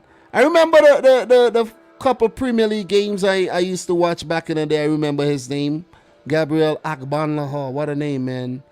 See what I'm saying? But yeah, Piatov was in goal for Ukraine. You know, Rakitsky. Remember Rakitsky? He was around as well. But Shevchenko is the man. Shevchenko is the man you got to remember. And the last 2 times that Ukraine have met England, those was in World Cup qualifying matches for 2014. The games ended in draws. England did meet Ukraine at Euro 2012. England won the game 1-0, and that was courtesy of a header scored by Wayne Rooney, set up by Steven Gerrard. Anybody left back from that game? Anybody left back? Just checking to see if anyone is left back. Anyone still around? Guys, Phil Jones was actually in that squad, you know. Jordan Henderson, big up to the boy Jordan Henderson, who is the only man left from the Euro 2012 roster. Jordan Henderson. Oxlade Chamberlain was part of that team, but he is not in the England setup right now. But Jordan Henderson deserves a lot of credit for still being very relevant up to today. 9 years ago, he was about 22 years old. So, yeah, man. Guys, who do you fancy in this one? Who do you fancy? Zachary's saying comments have slowed down so much with Brazil on. Yeah, people's watching Brazil. But we got to finish this, man. We got to finish this. That Milan team had Kaka, Serov, Pirlo, Gattuso, Shevchenko, Thomason, Cafu, Crespo. It was a sick team. I've been seeing that team on Facebook a lot. That was a wicked team made up with all legends. You know, so that was a great win. So Ivan, you saying that game was a dead rubber for England for the what are you talking about? The 2010 World Cup qualifying thing? Is that what you're talking about? The loss to Ukraine. So look, man, look. Head to head, we have looked at head to head and we have kind of underestimate the head to head where Hungary had a great record against both Germany and France and didn't lose to them. And I did still fancy Hungary to lose. And look at Switzerland and their record against Spain. 1 win, Spain with 16 wins. You see what I'm saying? So and then you go and you look at the record, the Italy versus Belgium record. That was Belgium had a horrible record against Italy coming into the game. We gotta take the signs. These are the only. Listen, we can't see the future. These are the signs that we got. I'm gonna go for England to beat Ukraine. England won't. They won't concede. The game would finish in 90 minutes. And I'm going to go for Ukraine 0, England 2. England to move on to the semis to face one of Denmark or the Czech Republic. But I'm going to go for Denmark. England versus Denmark in a big clash for the final. Where on the other side of the bracket, we would see Spain versus Italy. So listen, the winner of Euro 2020 will be one of Italy, Spain, England, Denmark, the Czech Republic, or Ukraine. I would ideally want a team that has never won it to win it. And that team could be England. That team could be England. Listen, they have home court advantage and everything. That team could be England. Denmark has won it. Spain has won it. Italy has won it. The Czech Republic and Ukraine has never won it, but I'm writing them off. It could be going home. Seriously, as much as I hate to say it right now, it just might happen. It just might happen. It definitely could be England, Italy in the final. It could be. It could be. But let's see what happens tomorrow, though, because if we've learned anything from the Euros, is that anything can happen. And, teams have been defined. The odds, not always the favorite, have gone on to win matches. So let us just wait till tomorrow, 12 Eastern time for the first game, and then 3 Eastern time for the second. I will be going back to work tomorrow from my 2 days off, so the earlier game will be a little bit difficult. Both games will be a little difficult to watch because I start one game while I'm at work, and then, I then have to change and leave work, so it's a little bit difficult. And then, when I get off work and then I go home, I have to drop the wife to work as well, so the game actually catch me while I'm dropping her to work, and then I'm coming back. Sometimes in traffic gets congested and it freezes up and all of that. So I've been going through a lot, man, in terms of watching these games. So it's been a struggle, but so good so far. And guys, some good news. I got the inspection sticker for the Honda. I got the inspection sticker, and I'm going to take my time and get the Honda up to speed. Got to spend a little bit of money on it, change up a few parts, few defective parts, get it riding smooth again, because it's very, very good to have a secondary car to push. You feel me? That's for versatility, man. You know what I mean? Luxury. One life to live. You feel me?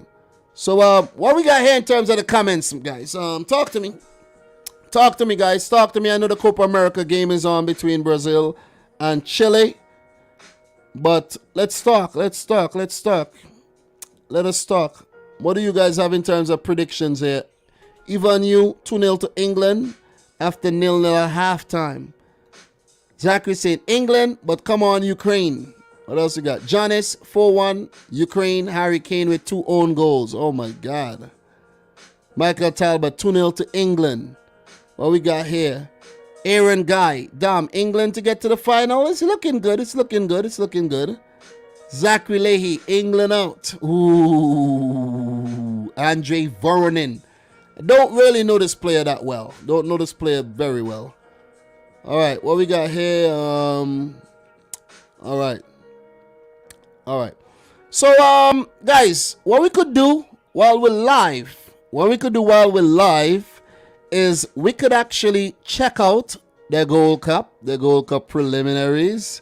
Let's actually check out the Gold Cup preliminaries and check out the scores from the Gold Cup preliminaries and see what's actually happening. So, maybe not. Maybe not. I don't want to spoil the replay value for this video. So, look, man, look. I'll do that Gold Cup video when I'm done.